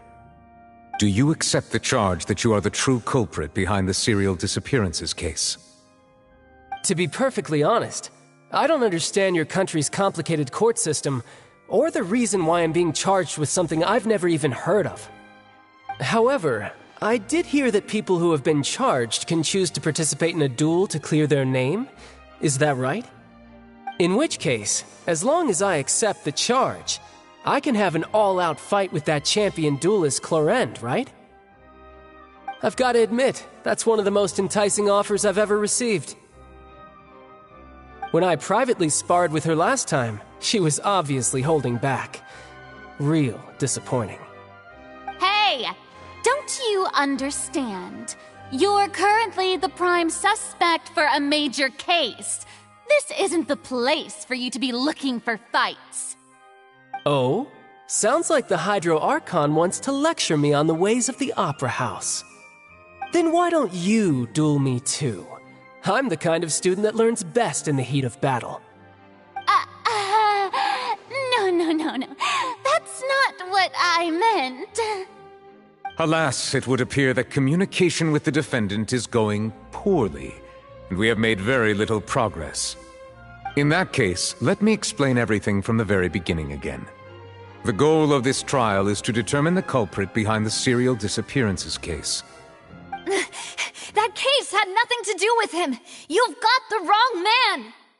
Huh? What's going on? Why is she interjecting again?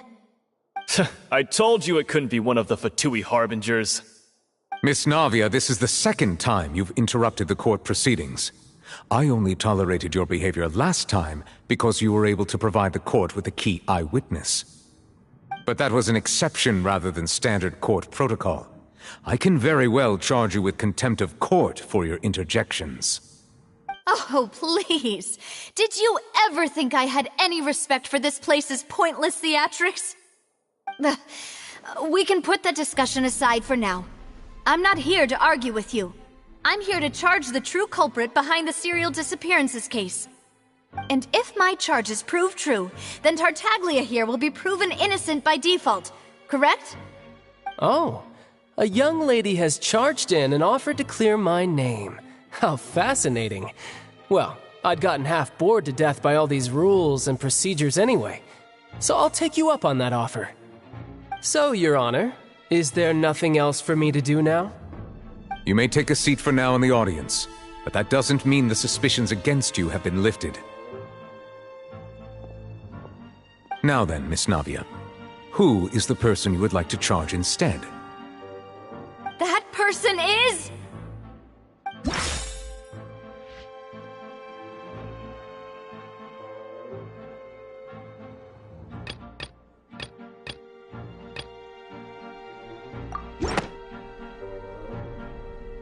Marcel, the head of Confrérie of Cabrières! Huh? What confrérie? Never heard of them in my life. I've heard of them, but weren't they Spina di Rosula's sister organization? Oh, is this going to be a friends to enemies type situation? Please let me remind you, Miss Navia, that charging someone is an incredibly serious matter. Committing to the charge also means taking on the legal responsibilities associated with it.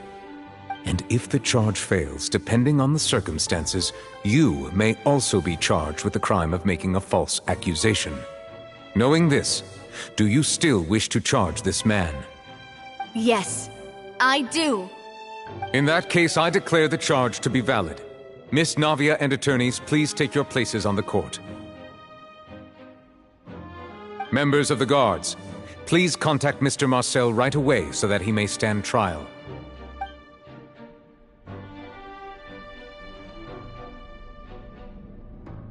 Mr. Marcel, you will not require an attorney. Is that correct? Apologies. It all just happened so quickly. I still haven't figured out what's going on. I think an attorney won't be necessary. This is probably just a misunderstanding between me and Navia. Very well. In that case, since both sides have now arrived, Miss Navia, please present your charges. I would like to take everyone back to 3 years ago, to the case of Callus the Unfaithful. Only through elucidating what really happened in that case can we connect all the dots for the serial disappearances case. Navia, do you really think that I was the one who killed your father? Come on, why would I do that? Callus was my benefactor, and remember, both you and I only ran to the scene when we heard the sound of a gun. If that's enough to make me a suspect, wouldn't that make everyone at that banquet a suspect as well? I think there's no point in getting into the specifics right now. The audience doesn't even have the big picture yet. Even I'm struggling to remember some details of that case. Exactly correct, Your Honor. I must refresh everyone's memory about that case before I can explain my charge and reasoning. I see. In which case, I will recount the findings about that case as originally recorded by Maison Gardiennage.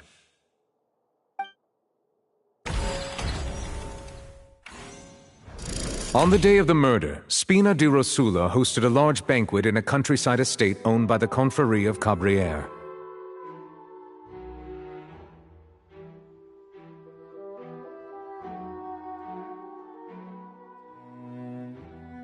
During the banquet, all attending guests heard 2 gunshots from the courtyard.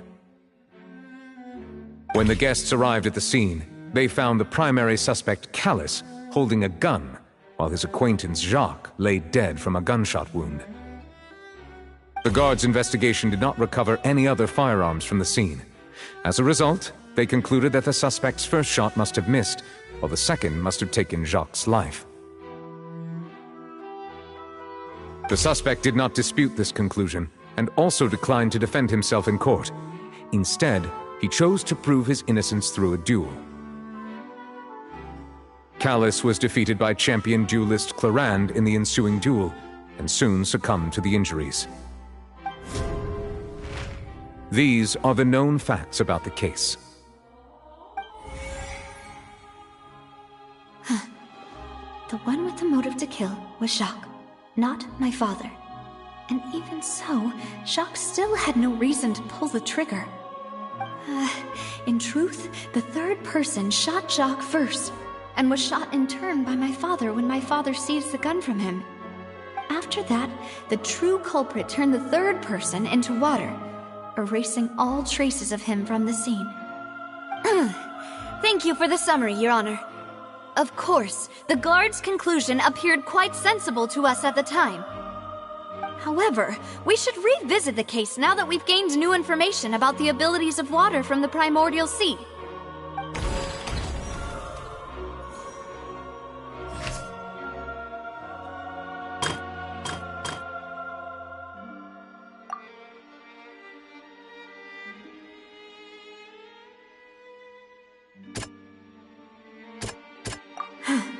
Something's not right. Let me think for a little...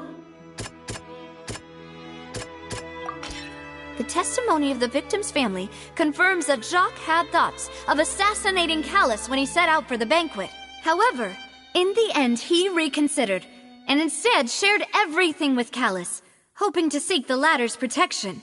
Unfortunately for Jacques, the true culprit had already considered this possibility, and had sent out another assassin.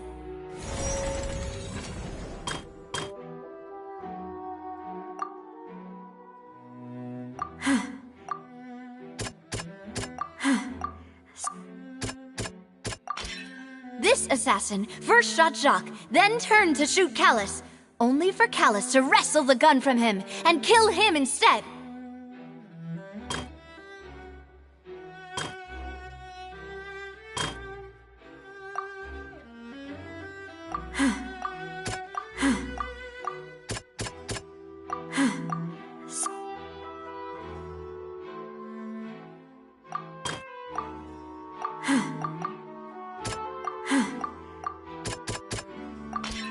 A pile of clothing was found at the scene. The guards once believed they were used by Jacques as a costume to disguise himself. But now, it is clear that the clothes were proof that there was a third person at the scene, and that they were turned into water after committing the murder. Since it was raining that day, the culprit was confident that they could use the rain to wash away all traces of their dissolved accomplice.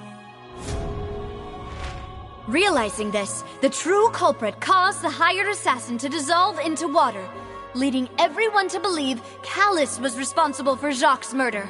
This is the true version of events.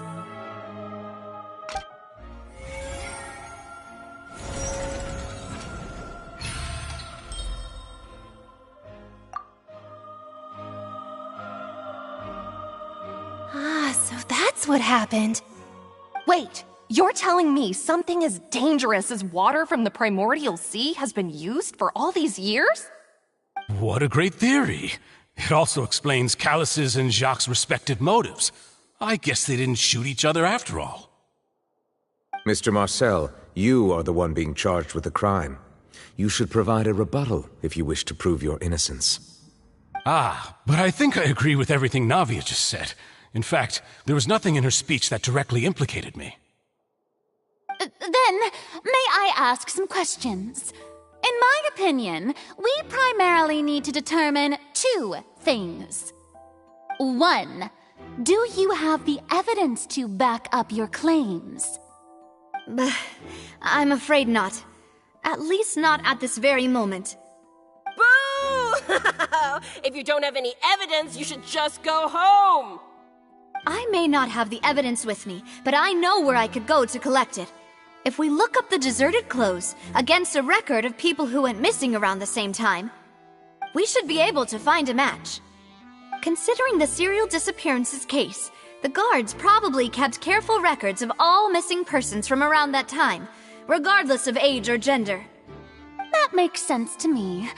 Monsieur Neuvillette, I would consider this to be a reasonable investigative direction. Why do I feel like Farina's acting a little differently today? Maybe she's scared of embarrassing herself again? Alternatively, she's become more diligent after charging an innocent citizen in the last trial. My second question has to do with the ensuing duel. If the truth is indeed as you described, then why didn't Mr. Callus explain himself in court? If he had testified that a person had been dissolved, he could have at least mounted a defense. I've thought about this too, and the answer is actually pretty simple. He felt there were things that were more important to him. The dissolving power of water from the primordial sea is an important secret for the true culprit of the serial disappearances case. My father could have exposed it for all to see, but he chose to take it to the grave.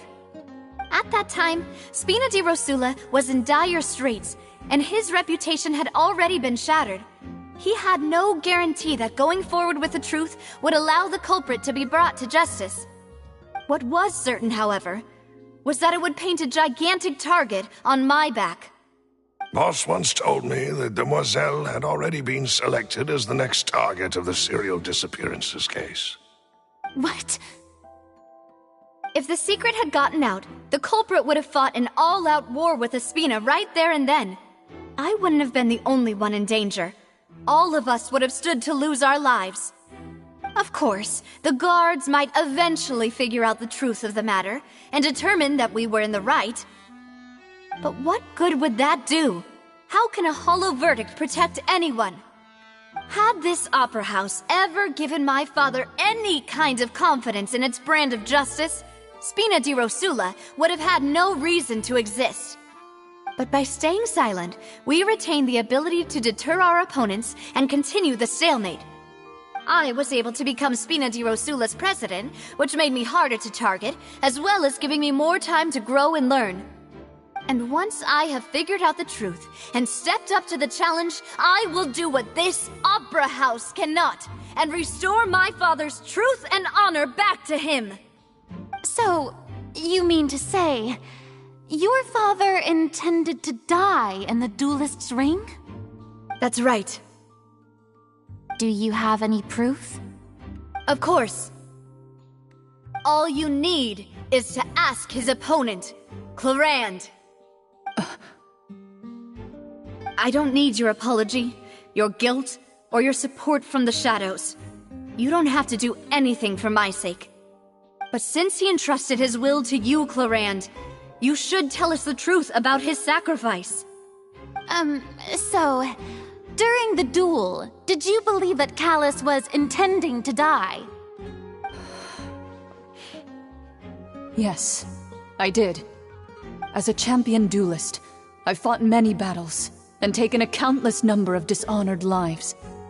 In my line of work, I've seen all kinds of people give their all for the faintest hope to continue living. Some were determined, others passionate, and some even manic and twisted. Just one look and I can tell if a duelist is hoping to live or if they're looking to die.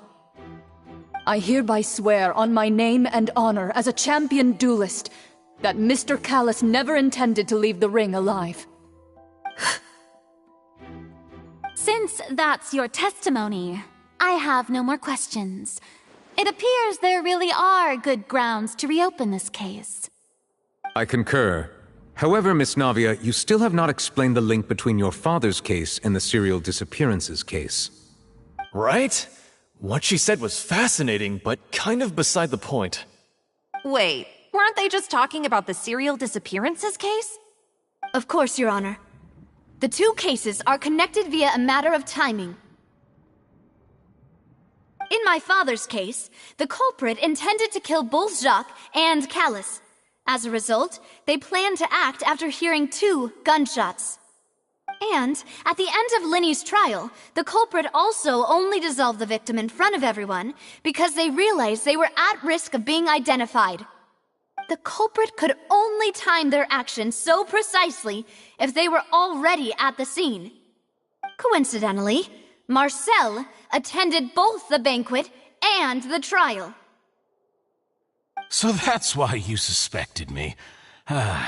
Even after hearing your reasoning, I still can't help but find it a little preposterous. I'm used to it, though. You've always been an impulsive and sentimental child, Navia. It's one of your most endearing traits. No need to appeal to pathos. I won't try to refute your points one by one, but even if everything you just said was true, can you prove that I was the only person present at both events? On top of that, does a person have to be physically present to control the timing? Can't someone remotely monitor the place? Don't know what she can say to that. I know that even with that, you might still think you can reduce the list of suspects with some further investigations, until I'm the only one left on the list. Alas, who won't feel at least a little hurt by an accusation of murder from a girl you see as your own daughter? But if I were to dismiss this completely, you'd also think I'm not being considerate of your feelings. Ah well, let Uncle Marcel teach you another lesson. Do you know what the biggest flaw in your reasoning is? I suppose you're gonna tell me anyways. It's timing again. I'm a businessman by trade. From that standpoint, there's no reason for me to kidnap young women. It's a high-risk action with nothing to gain. In addition, I left my home in Snezhnaya when I was young to come to Poisson and work in some trade. My business only thrived when I received Callus's patronage. But the disappearances began before I ever stepped foot in Fontaine. I do apologize, demoiselle. This was my mistake. No, it's not your fault. I'm sure he had come prepared. Is there anything else you'd like to say? Would you like to check the date of my first business license against the first known case of the serial disappearances? You can also take a look at my border entry records, or ask my friends and family when I left Snezhnaya for the first time. Could those records and testimonies do something to appease the unspeakable anguish in your heart? Seems like she got the wrong guy. At this rate, Navia will be convicted for falsely accusing him. I think you've done a superb job of dissecting your father's feelings as he neared the end of his life. But aren't you going against all of his wishes and expectations right now? He wished for you to become more rational, collected, and conscientious, instead of dwelling only on your own feelings. Once you've learned to be more considerate of others' feelings, and to stop rushing headlong into things, you'd have met most of his expectations. This isn't just about me, and it never has been. The biggest difference between me and the rest of the victims is that I still have the ability to search for the truth, while that same agency has long been taken from them. The people whose families were destroyed by synth abuse, the people who lost their loved ones to the serial disappearances, and the people who suffered tragic ends due to their sense of justice. Many people's images are flashing before my eyes. I'm sure some are coming to those of you in the audience as well. And whose image do you see, Marcel? Is it a man named Vacher? Oh, so you do know that name. I'm merely surprised you'd suddenly say the name of someone I've never even heard of. I was waiting for you to say that.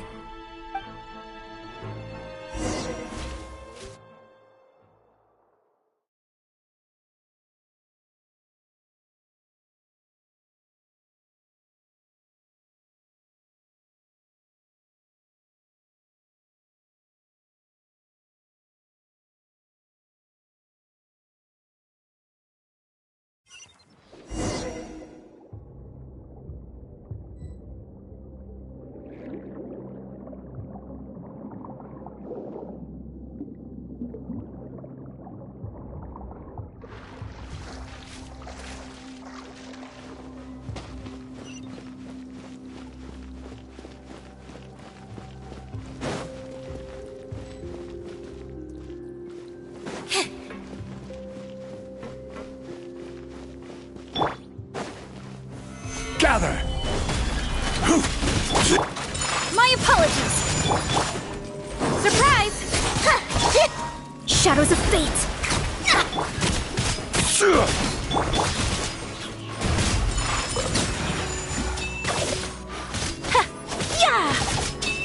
Yeah!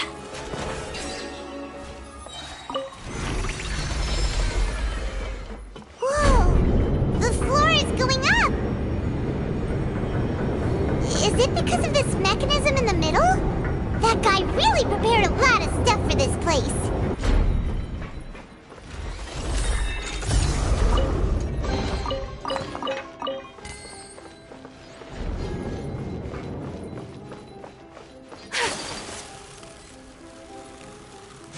Paimon thinks we need to go up, but Paimon doesn't see a way. Let's take a look around. Maybe we'll find a hidden mechanism that'll show us the way up.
water level is rising.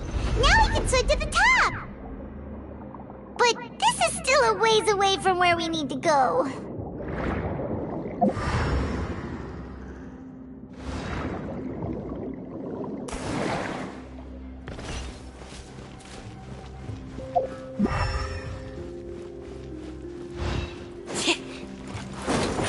Over here! Stabilize! Order guide you!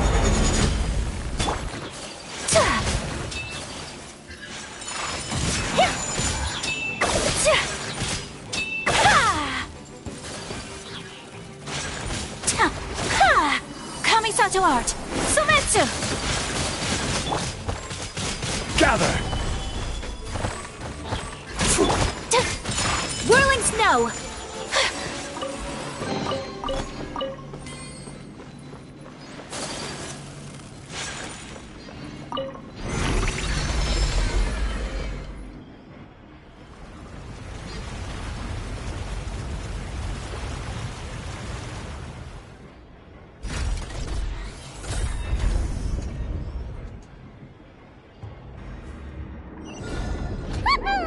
Now the path is clear! Let's go!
This is order!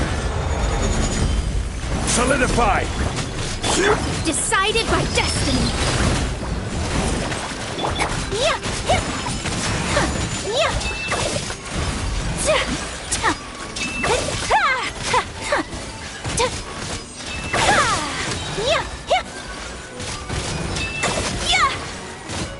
Take flight!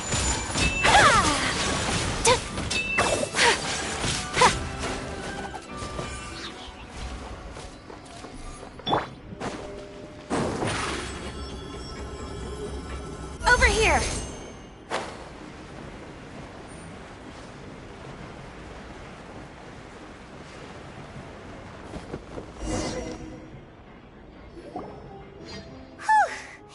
After all that, we finally made it to the innermost sanctum. Though, as expected, the mastermind isn't here. That's right. Then let's hurry up and find some evidence so we can get back to the Opera House and help Navia!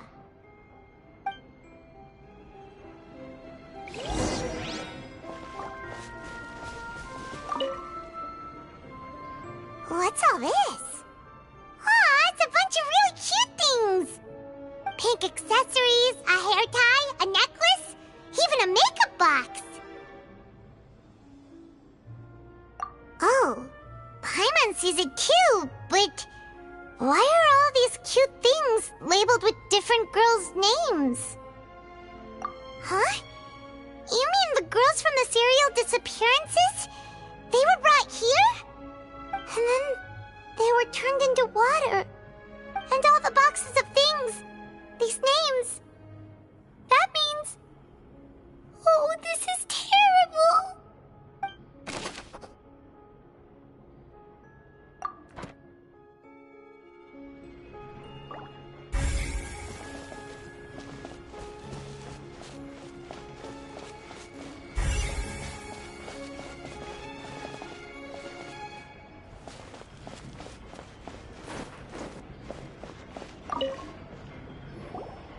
What's this over here? Looks like some kind of place for research. Experiment number 16 aims to verify Jacob Ingold's research conclusions on the primordial sea and use his theory as a foundation to achieve a breakthrough. The experiment was a failure. No individual managed to resurface from the water from the primordial sea. Female specimens 22, 23, and 24 were dissolved. Sorry, Traveler. Paimon will try her best. It's just that Paimon's never read something so scary before. How can someone write something that terrible in such a matter-of-fact tone? You read the rest. Paimon's too scared to keep going. So that's why he did all of these experiments. Wait, did he really think he'd be able to find a way just by dissolving people over and over? That's just insane! Huh? Isn't that the name you heard by the fountain? Paimon thought he was an eyewitness in the serial disappearances case. You mean Vache is the one who did all of these... experiments? So that's it!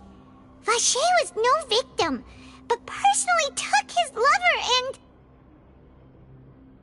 No, that's not it either!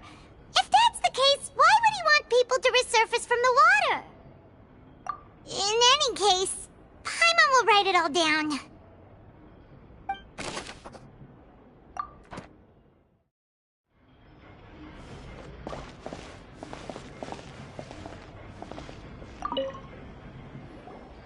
Whoa! There's so much synth here! And so many bottles of ingredients that probably just contain the waters of the primordial sea. Mixing in progress, ready to drink, stock sample? Huh. They've also got all the synth pretty clearly labeled. Whoa, there's even fruit-flavored synth?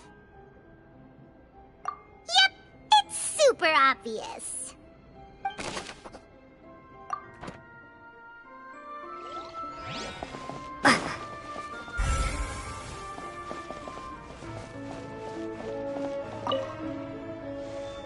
Oh, look!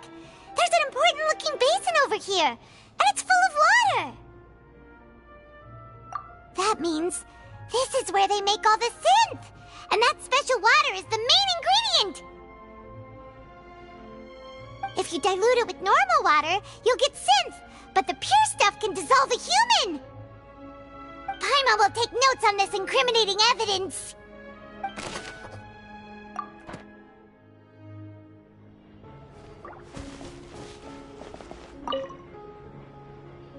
Let's see what's written here. Nothing escapes Detective Paimon's eyes. Callus. Navia's father. Oh, this seems to be an investigation report on him.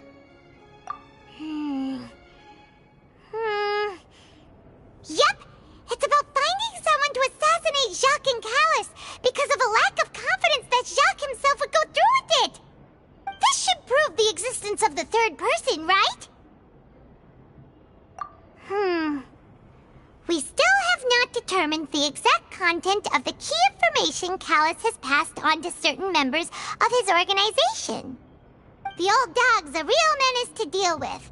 Even if he abides by the promise he's made to us, he will still have the upper hand. He can act whenever he wants to make our lives miserable. The only option left is to remove him from the picture entirely. I concur. Let's send someone to kill him.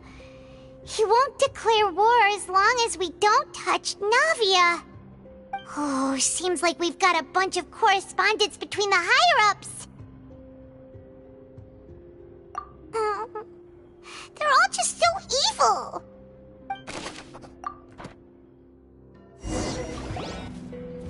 We've looked at almost everything here, and it seems like our theories were spot on.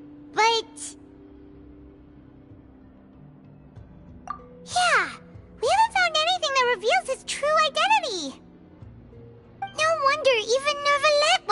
to find anything. Whoever it is probably destroyed everything to do with that name a long time ago. That way, even if we bring all this back to the opera, we won't be able to identify the true culprit. Sure thing. Paimon won't admit defeat to this guy either.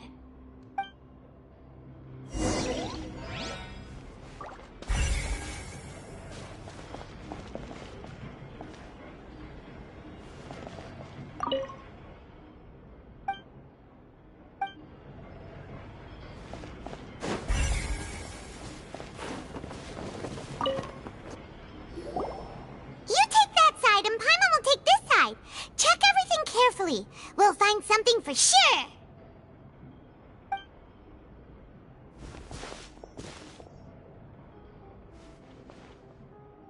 Ugh.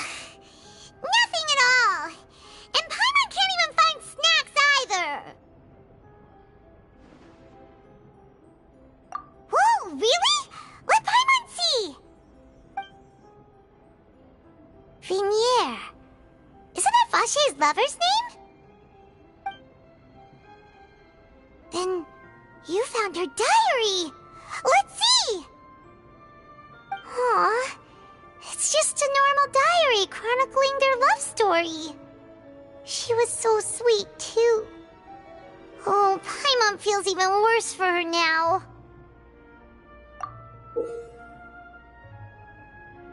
So many! A whole page's worth! But they're all crossed out. Was she unhappy with all of them? The final name she decided on was... Marcel. Wait, but Marcel's pretty old. Has this case been going on for so long that he's Vache and Vinier's grown son?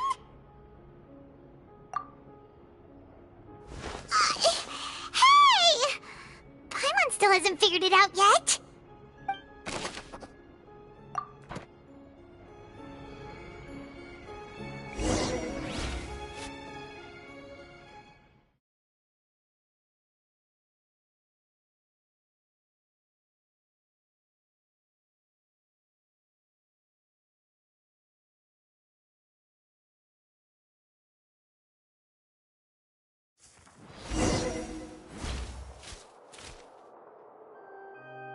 And whose image do you see, Marcel? Is it a man named Vache? Oh, so you do know that name. I'm merely surprised you'd suddenly say the name of someone I've never even heard of. I was waiting for you to say that. Navia! We're back! As expected of my partner. I just knew you'd return in the nick of time. Just how often do you intend to flout the rules of this court? It's all right, Monsieur Nervalette. Given their confidence, I expect they've found the crucial evidence.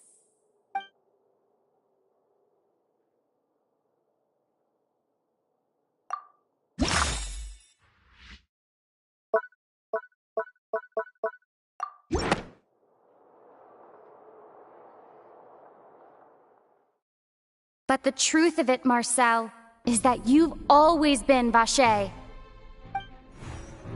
Huh? We've investigated your lair and we already know everything! After your lover, Vinier, was dissolved, you kept abducting young women to experiment on the hopes of bringing her back to you!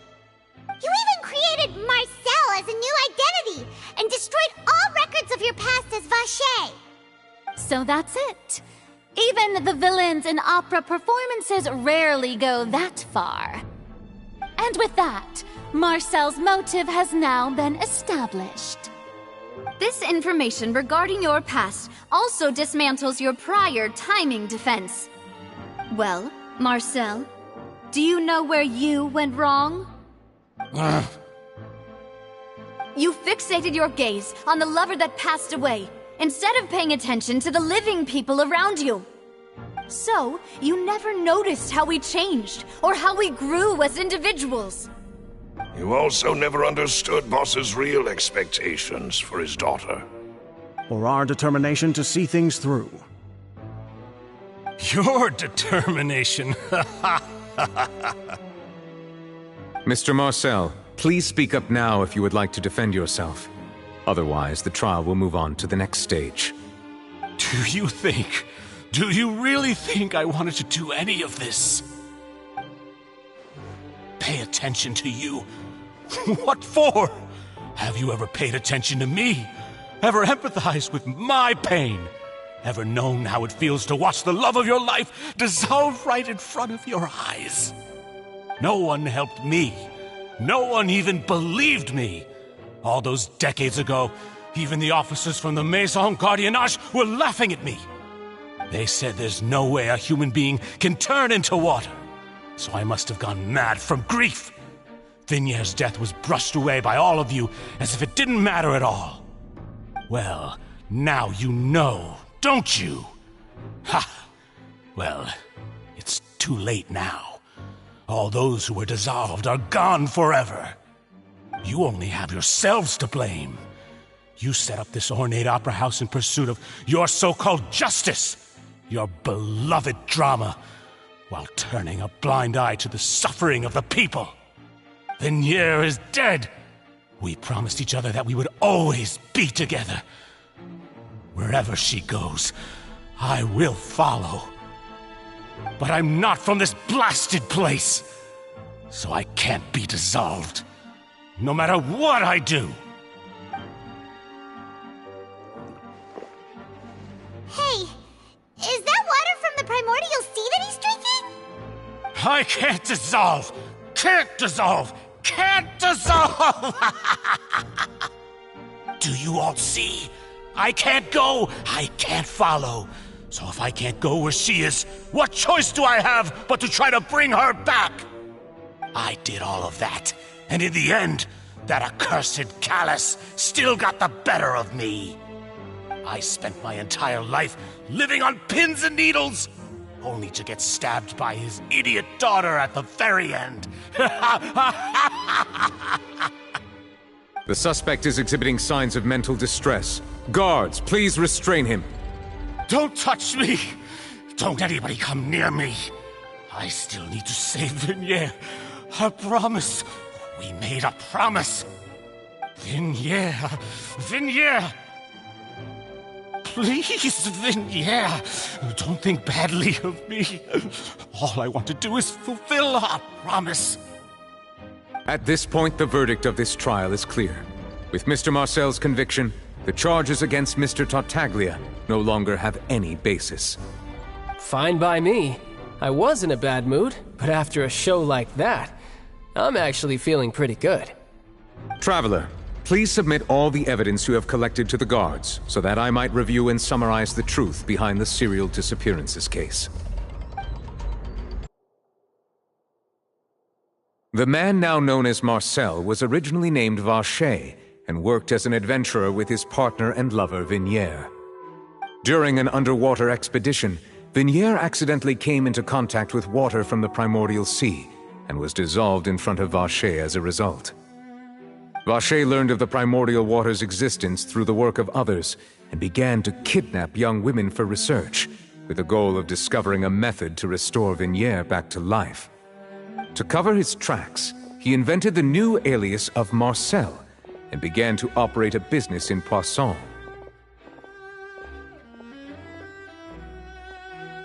During the course of his research, Vacher discovered that a diluted concoction of water from the primordial sea can induce feelings of euphoria, and began to manufacture and market synth. However, as he accumulated wealth to fund his continued research and expanded the scope, he came into conflict with Spina di Rosula. After exchanging blows with Spina di Rosula for many years, Vacher decided to assassinate their president Callus at a banquet. Although the assassination did not go as Vacher expected, he was able to turn Callus into the murder suspect by dissolving the assassin he sent to the scene. And just recently, Vacher attempted to frame Linny as the culprit of the serial disappearances case, using a similar method. However, his attempt to frame Linny failed, and the power of water from the primordial sea became public knowledge. This case also exposed enough of Vacher's machinations that he was eventually successfully charged in court. Thus concludes the enigmatic history of the serial disappearances case, with the truth revealed to all.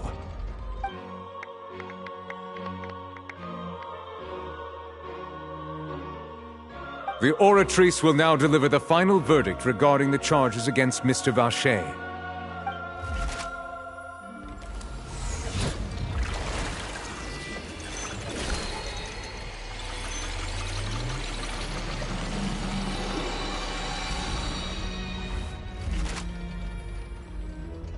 According to the judgment of the Oratrice Mécanique d'Analyse Cardinale, Mr. Vacher is guilty. Guards! Take Vacher away. Good. It's what he deserves. With that, the serial disappearances case is over now. We really just witnessed history. Who would have thought the true culprit would be such a polite and well-spoken guy? Yippee! We helped Navia bring the bad guy to justice! He's hurt so many innocent people and now he's finally getting what he deserves! Huh? Are you okay? Demoiselle, you were absolutely brilliant. The day our late boss had always hoped for has finally come. You can rest easy now, knowing justice has been served. Yeah. It's finally over. It's all thanks to you guys. And my partner. See, Papa? Spina di Rosula's still doing well with me at the helm. Well now, hasn't this been a most delicious piece of drama? The villain has been caught, justice has been served, past wrongs have been righted, and it's a big ol' happy ending. Since it's been such a great show, I'll just let the false accusations against me slide. Either way, I've still got some business to attend to. So, if you'll excuse me... Please wait just one moment, Mr. Tartaglia. What now? None of this has anything to do with me. According to court protocol, since this trial was initiated due to a charge against you, a verdict must also be made regarding the initial charge before the trial can conclude. Oh, come on. Is this really necessary? Haven't you already caught the real criminal? Isn't it time for side characters like me to exit stage left? Please respect the laws of Fontaine. This has always been the rule. All right, but this sure is a lot of hassle.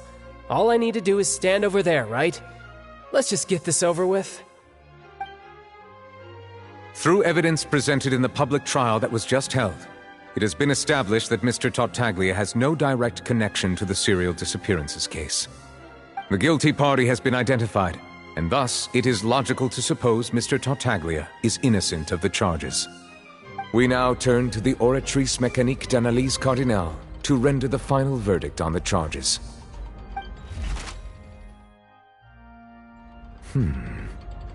According to the judgment of the Oratrice Mécanique d'Analyse Cardinale, Mr. Tartaglia is guilty. What? Hey! That's not funny! Didn't you just say I'm supposed to be innocent? What's with this verdict? Is your justice machine malfunctioning? Huh? This has never happened before. The Oratrice actually returned a different verdict from the Chief Justice. I mean, have you ever heard of an innocent Fatui Harbinger?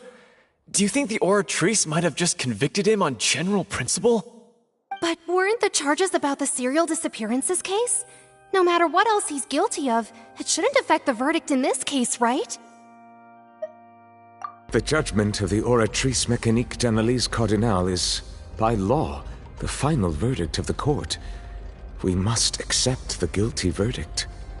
Guards, please take the suspect into custody per court protocol.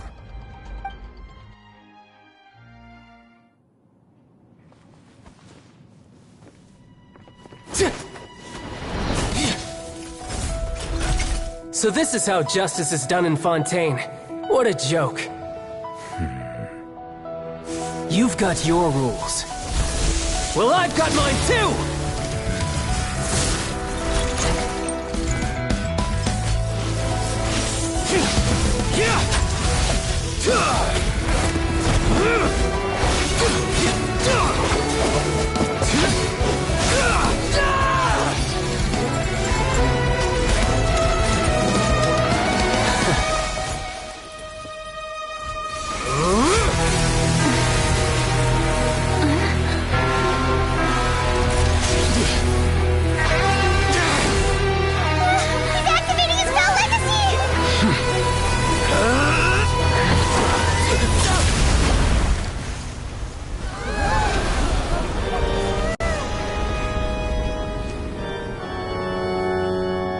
I am sorry.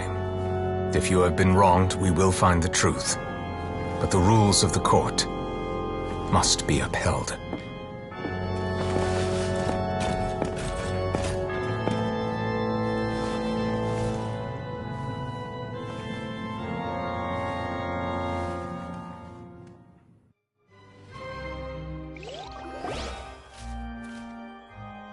Hey, Monsieur Novelette, what's going on? Shouldn't they have been cleared already? Apologies. This is also the first time I've encountered such a situation. However, according to the rules established at the conception of Fontaine's court system, the Oratrice's judgment is the final verdict of the court. All I do is follow court procedure. As for why the Oratrice arrived at the conclusion it did, you should probably ask someone more knowledgeable than me. Why are you looking at me? I had nothing to do with it! I don't know what happened there either! Hey, stop staring at me! What does Lady Farina mean by that?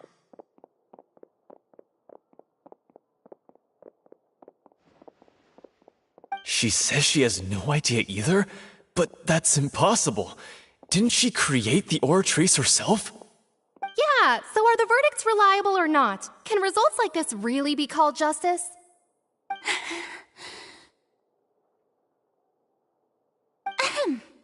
My dearest citizens, did you really think we'd allow an incorrect verdict to be handed out in this court? Did you really believe that the judgment could be mistaken or be the result of some sort of random mishap? Don't tell me you thought even I had been blindsided by the Oratrice's result.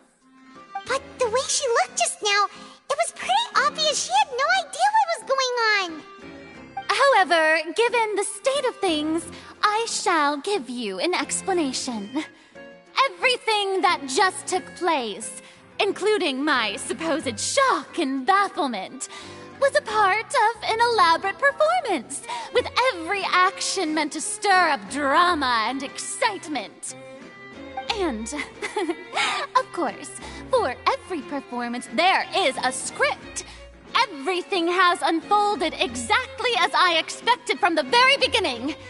As the embodiment of the very concept of justice, the Oratrice shall never render an arbitrary judgment!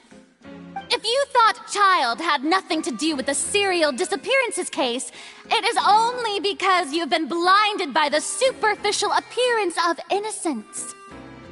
Everything he's done, not to mention the danger he poses, are beyond ordinary comprehension and completely unforgivable!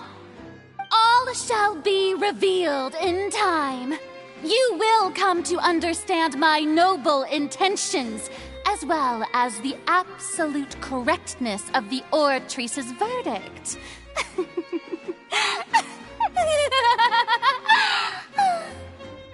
Now, having said that, although I hate to leave things hanging in suspense, it is now time for this performance to end. As the lead actress, I shall be the first to take my leave.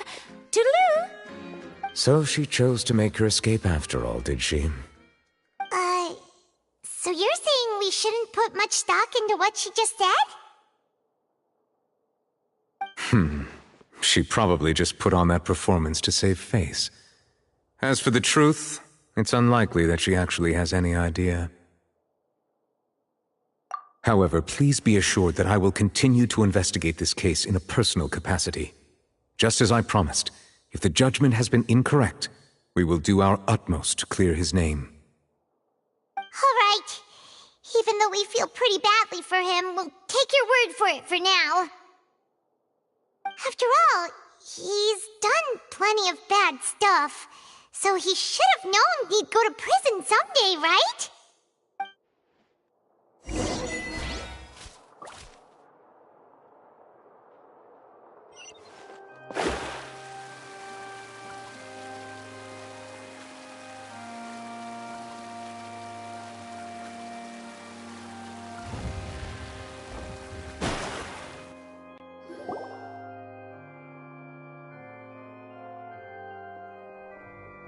Hey, what are you doing? Quick, stop him! Traveler!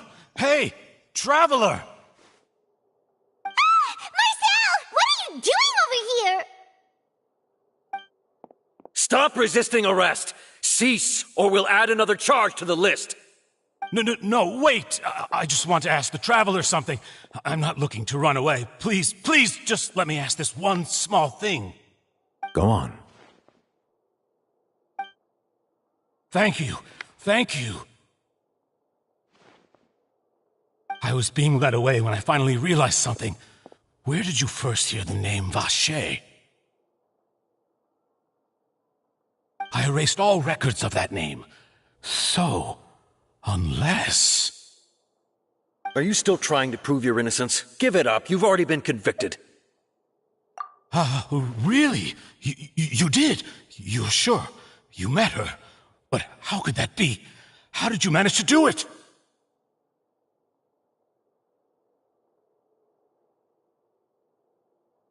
The Fountain of Lucine? Then she's been so close to me all along. And I just never... Please give me a chance to talk to her again. Just let the Traveler take me to the fountain to see her one last time. This is the last request I'll ever make in my life. You can do whatever you want to me afterwards. I don't care. What? Give an inch and you want to take a mile? Do you think serial killers get to make requests like that? Paimon agrees. Why should we give him what he wants when he's only done a ton of super terrible things? This request, is it worth as much to you as your life? Of course! Wait, no. It's worth even more than my life. Humans.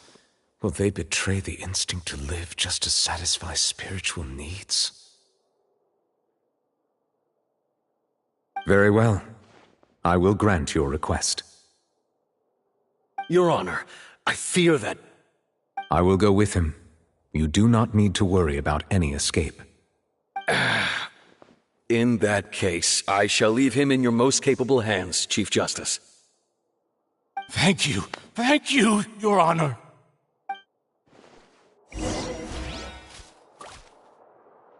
Let me scry.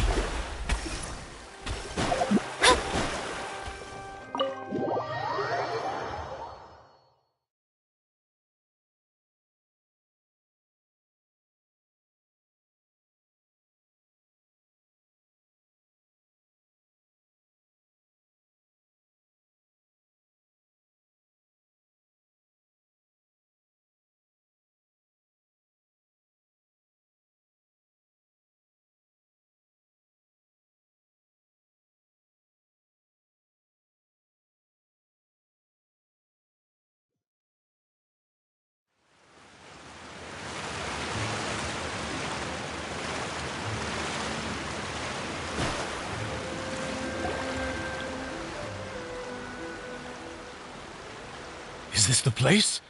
You said she's here, but what do I need to do to see her?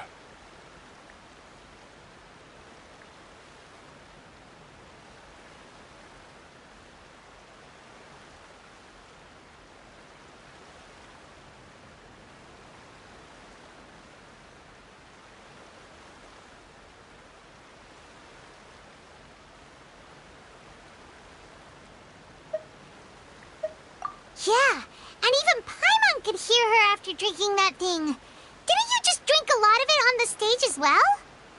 Oh, in that case... Vacher. Ah! Yes, that's it! So you heard it too! Vignier, it's me! It's me, Vache! Vache? Vache? I'm here! I'm here! Where are you, Vignier? I'm coming for you. I'm finally here for you. Hey, wait! Be careful! Hey, wait!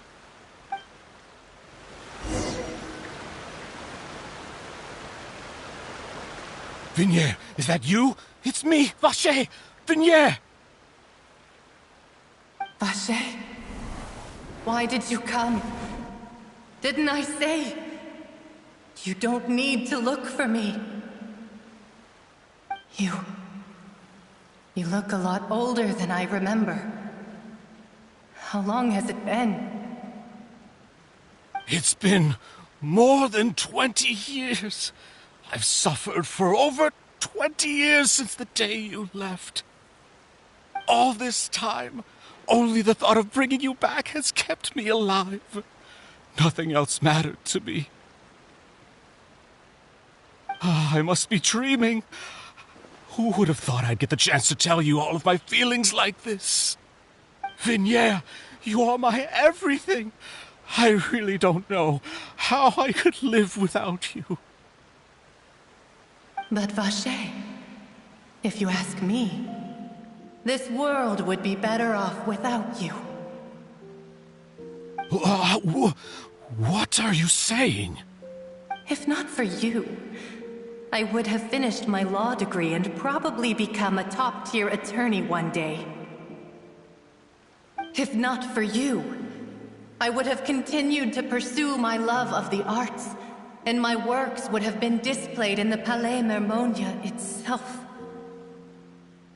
If not for you, I would at least have been able to take care of my mother. And she would not have grown old and died alone, with nothing but the tears on her cheeks. It's all because of your selfishness, Vache. It's all because of you. You... Wait, you are not Vignier. Who are you? You're right. I am not Vignier. I am the sacrifices. Every woman who died by your hand, as our bodies dissolved, our consciousnesses flowed back to the primordial sea. Our thoughts circulated endlessly within the primordial sea, and we were no longer individuals, but we became one, just as streams of water come together in the sea. I'm Cressy. I'm Lemony. I'm Azine. The only one I am not is Vignier. Why? But then, where is Vignier? She doesn't want to see you anymore. Every tendril of her consciousness is avoiding you. This is what you get for your selfishness. Your selfishness robbed us of our lives and our futures. You said time and time again that you'd do any and everything for her. But did you ever consider whether she'd want to see you do the things that you did? If she would despise you for what you became?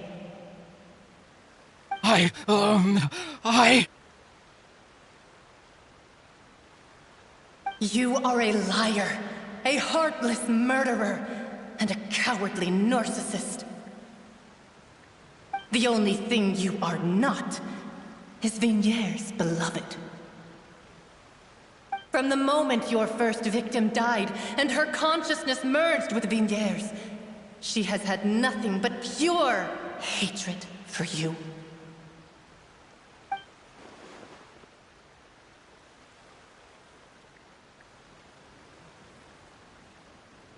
No! Vignier! She can't hate me.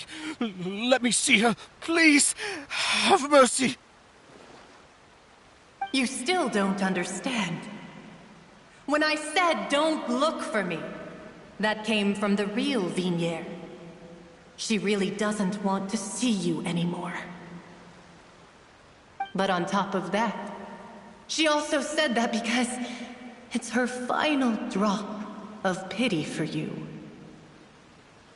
She said that because she knew that if you did come here, we will show no mercy to you. Vache. Vache? Vache. Vache! Vache!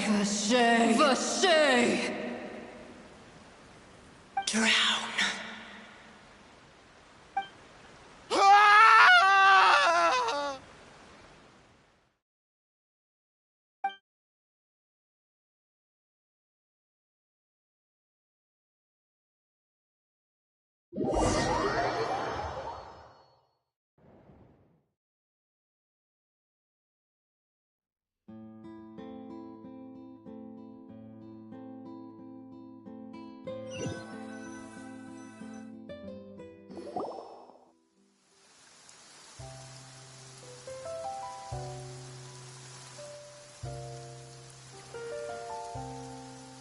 Finally, we have some time to do shopping.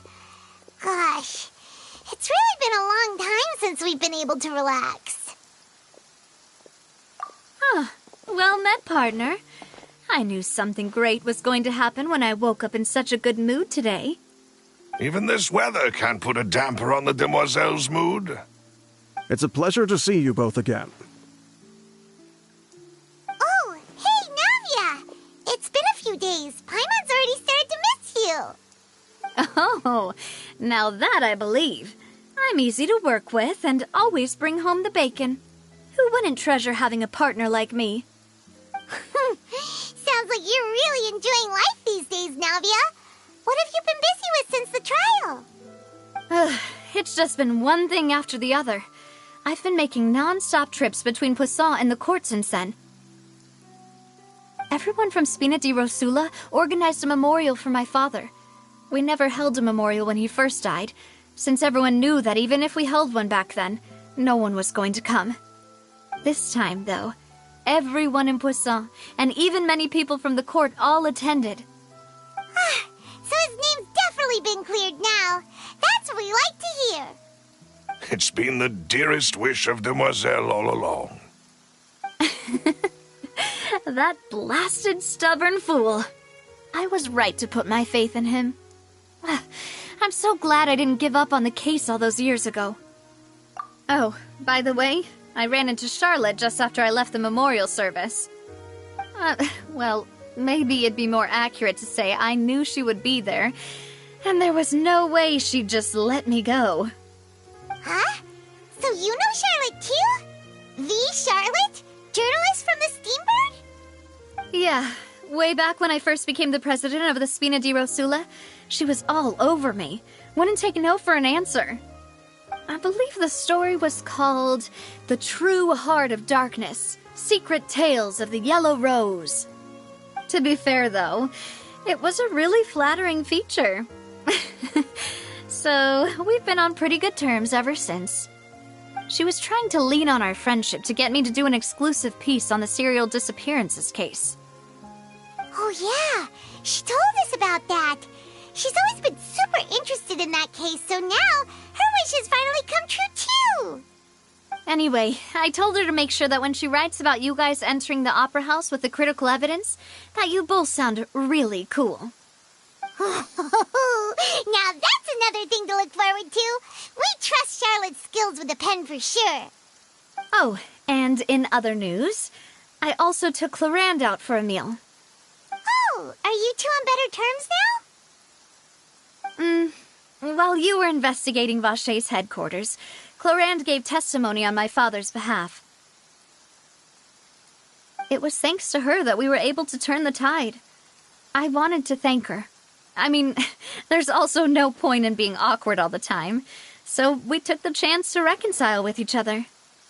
Oh, that's great. Paimon also thought Clarand wasn't actually a bad person. It's always good to have more friends. Anyway, now that the case has finally been solved, perhaps it will slowly begin to fade from the public consciousness. Oh, actually, there's still one last thing I need to do. What is it? I should pay a visit to my father's grave and tell him the truth of what happened, as well as how it all ended. And on top of that, just how much people still look up to him, to this day. That includes me, too. Miss Navia. Indeed. We want to go too! We also think Callus is a really admirable person. Sure thing. I'd like you two to share the moment with me. After all, without you, there might not have been such a positive ending. And in that case, everyone, let's be off. Considering the recent weather, we'll be lucky if we can reach Poisson before dark. Yeah, you're right. It's been raining non-stop for a few days now.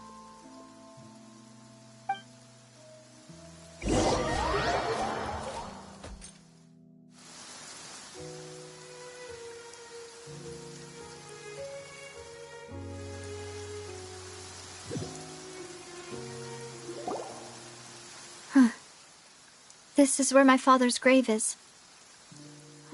To be perfectly honest, even I haven't been back here for a long time. Huh? There's someone there already. Wait. That figure. It can't be... Hmm? Isn't that Neuvillette? Why would the Chief Justice be here? Huh? Navia?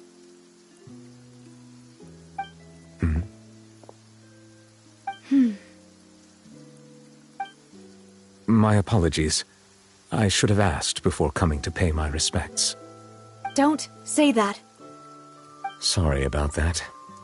Oh, I was trying to say there's no need for you to apologize. I wanted to show my father how much I've grown, but still, I doubt I've grown to the point that even the Chief Justice would feel compelled to apologize to me over and over. In that case, I will stop apologizing for now. You really could use some pointers on understanding human emotions, Monsieur Neuvillette. In any case, why did you come to Poisson? Well, ever since that day, I've been turning a question over and over in my head. Just what is justice anyway? There was once a time when I didn't want to believe that there could be anything more important to humans than life itself. Oh, rather than that, it's probably more truthful to say I didn't believe humans were capable of resisting the most basic instinct of living things. That they could rebel against their own nature, or consider certain things to be more important than their own lives. Which is also why I didn't stop your father from beginning that fateful duel. I believed that a truly innocent man would never throw away his life like that. That there was nothing, should have been nothing more important than one's own continued survival. But Mr. Callus proved me utterly and decisively wrong.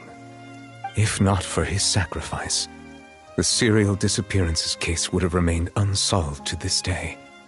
Mr. Callus made the choice he did for his daughter, for his associates, and for many people completely unrelated to him. And in the end, from a certain perspective, one could say that he did it all for the sake of justice. A justice that's higher than life itself. So, you asked me why I came here. I just wanted to say my apologies to Mr. Callus in person. I should have noticed all of this much sooner. This regret has filled me with a sadness that has haunted me for days. That high and mighty chair in the Opera Epiclese indeed insulates one from many important things. Spina di Rosula, thank you so much for your hard work and perseverance. I'm sorry for being mad at you before. So, you're actually one of those types that's cold on the outside, but pretty thoughtful on the inside, huh? That reminds me of Silver, one of my guys. Sorry about that. Self-expression is not one of my strong suits. Didn't I just say you don't need to apologize? Ah, so Navia and Neuvillette seem to have made their peace as well. Let's not disturb them for now. We can wait till after they're done.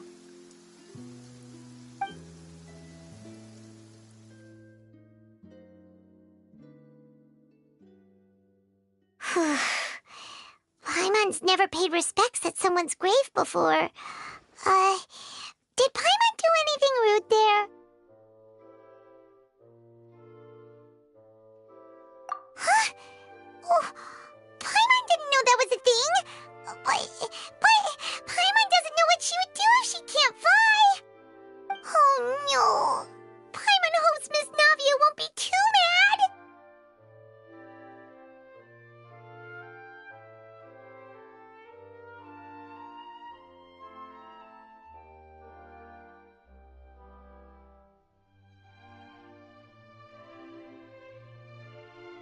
Anyway, Nervalette is still standing around there. It's not often that we can catch him alone like this, so why don't we go talk to him for a bit? If we can't talk to Lady Farina, we can at least talk to him, right?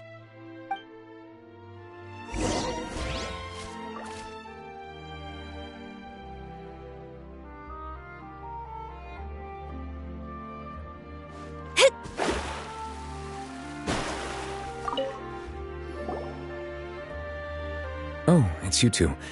Did Miss Navia invite you to come pay your respects to her father? Mm-hmm.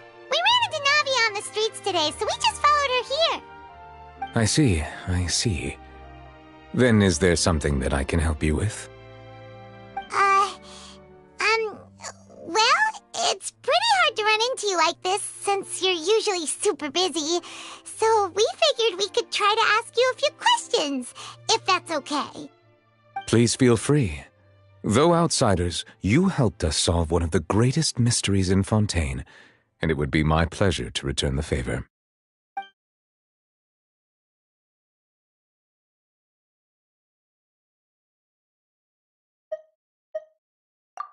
My apologies. My investigation has still not reached its conclusion. However, I still believe the judgment of the Oratrice was not rendered arbitrarily. But you also said you thought he was innocent. For many years, I have been quite aware that the Oratrice does not simply mechanically repeat the verdict that I give on each case. As a divinely created mechanism, the people's unified faith in the concept of justice is integrated into it. Not only can it produce the incredible power of indemnitium, but it likely also possesses other traits, such as self-awareness. Which is all to say, I have been prepared for a situation like this for a long time. Huh. So when Linny told us that he heard a human voice from the room where the Oratrice's core is stored... I was not aware such a thing had occurred. Perhaps that could serve to prove my conjecture. I will add that to the list of items to investigate. In any case, I am inclined to believe that the Oratrice does have a methodology all its own. We just do not have enough information. Based on Farina's reaction, I doubt even she had any idea what was going on. She managed to bluff her way through it, though, with her time-tested twin tricks of bravado and drama. While we do intend to get to the bottom of this, for now, we regret to say that the Fatui Harbinger will just have to bide his time in the fortress of Meripede. If we did incorrectly convict him of crimes he did not commit, we will most certainly compensate him to the fullest extent allowed by the law. If you ask Paimon, the only compensation he'll want is a no-holds-barred fight with you. Is there anything else you'd like to ask me about?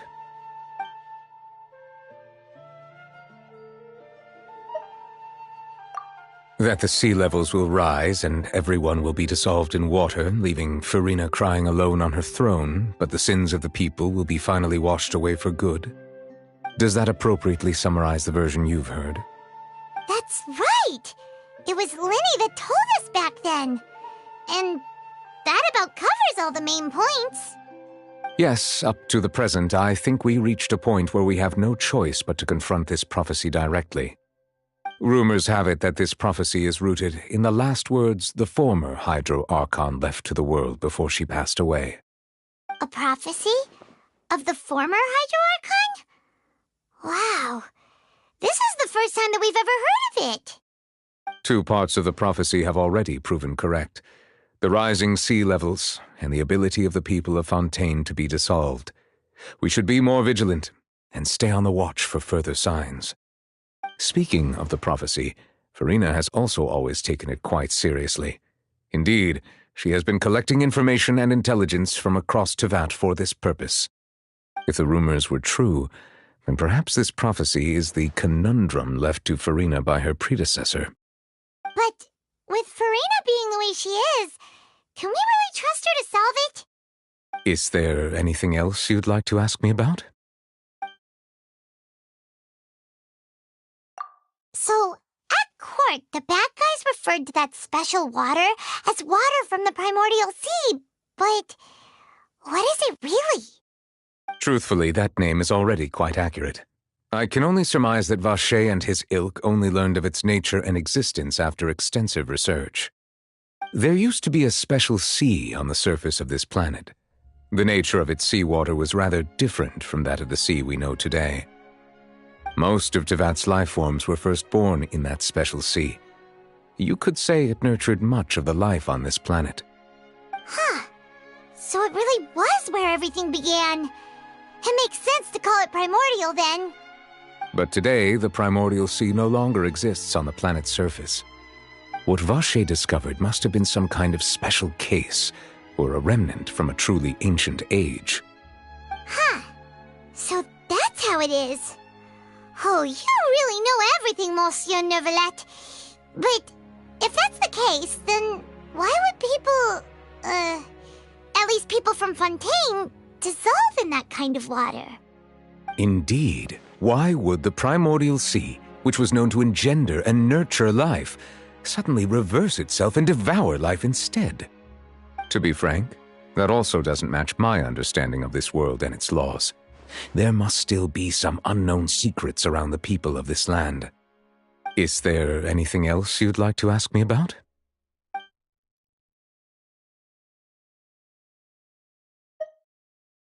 Your sibling, another blonde-haired traveler. I'm sorry, but I've never seen anyone who matches that description. If he ever stepped foot in Fontaine, I'm sure he followed our laws to the letter and had no reason to appear on the stage of the opera Epiclese. Is there anything else you'd like to ask me about?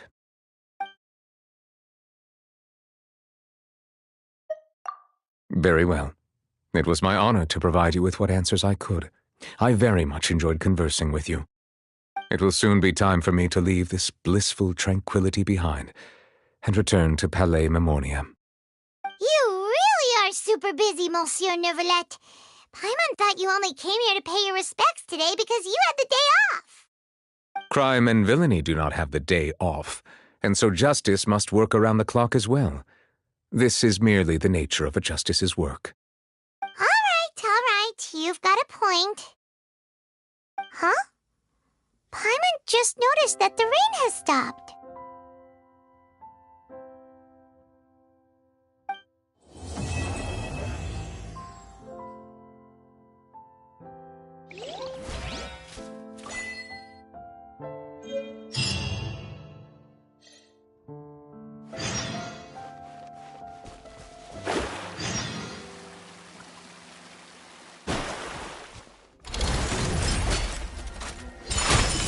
Swirl!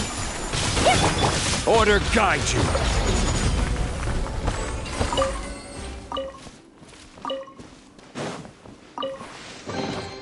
Certainly worth the extra mile.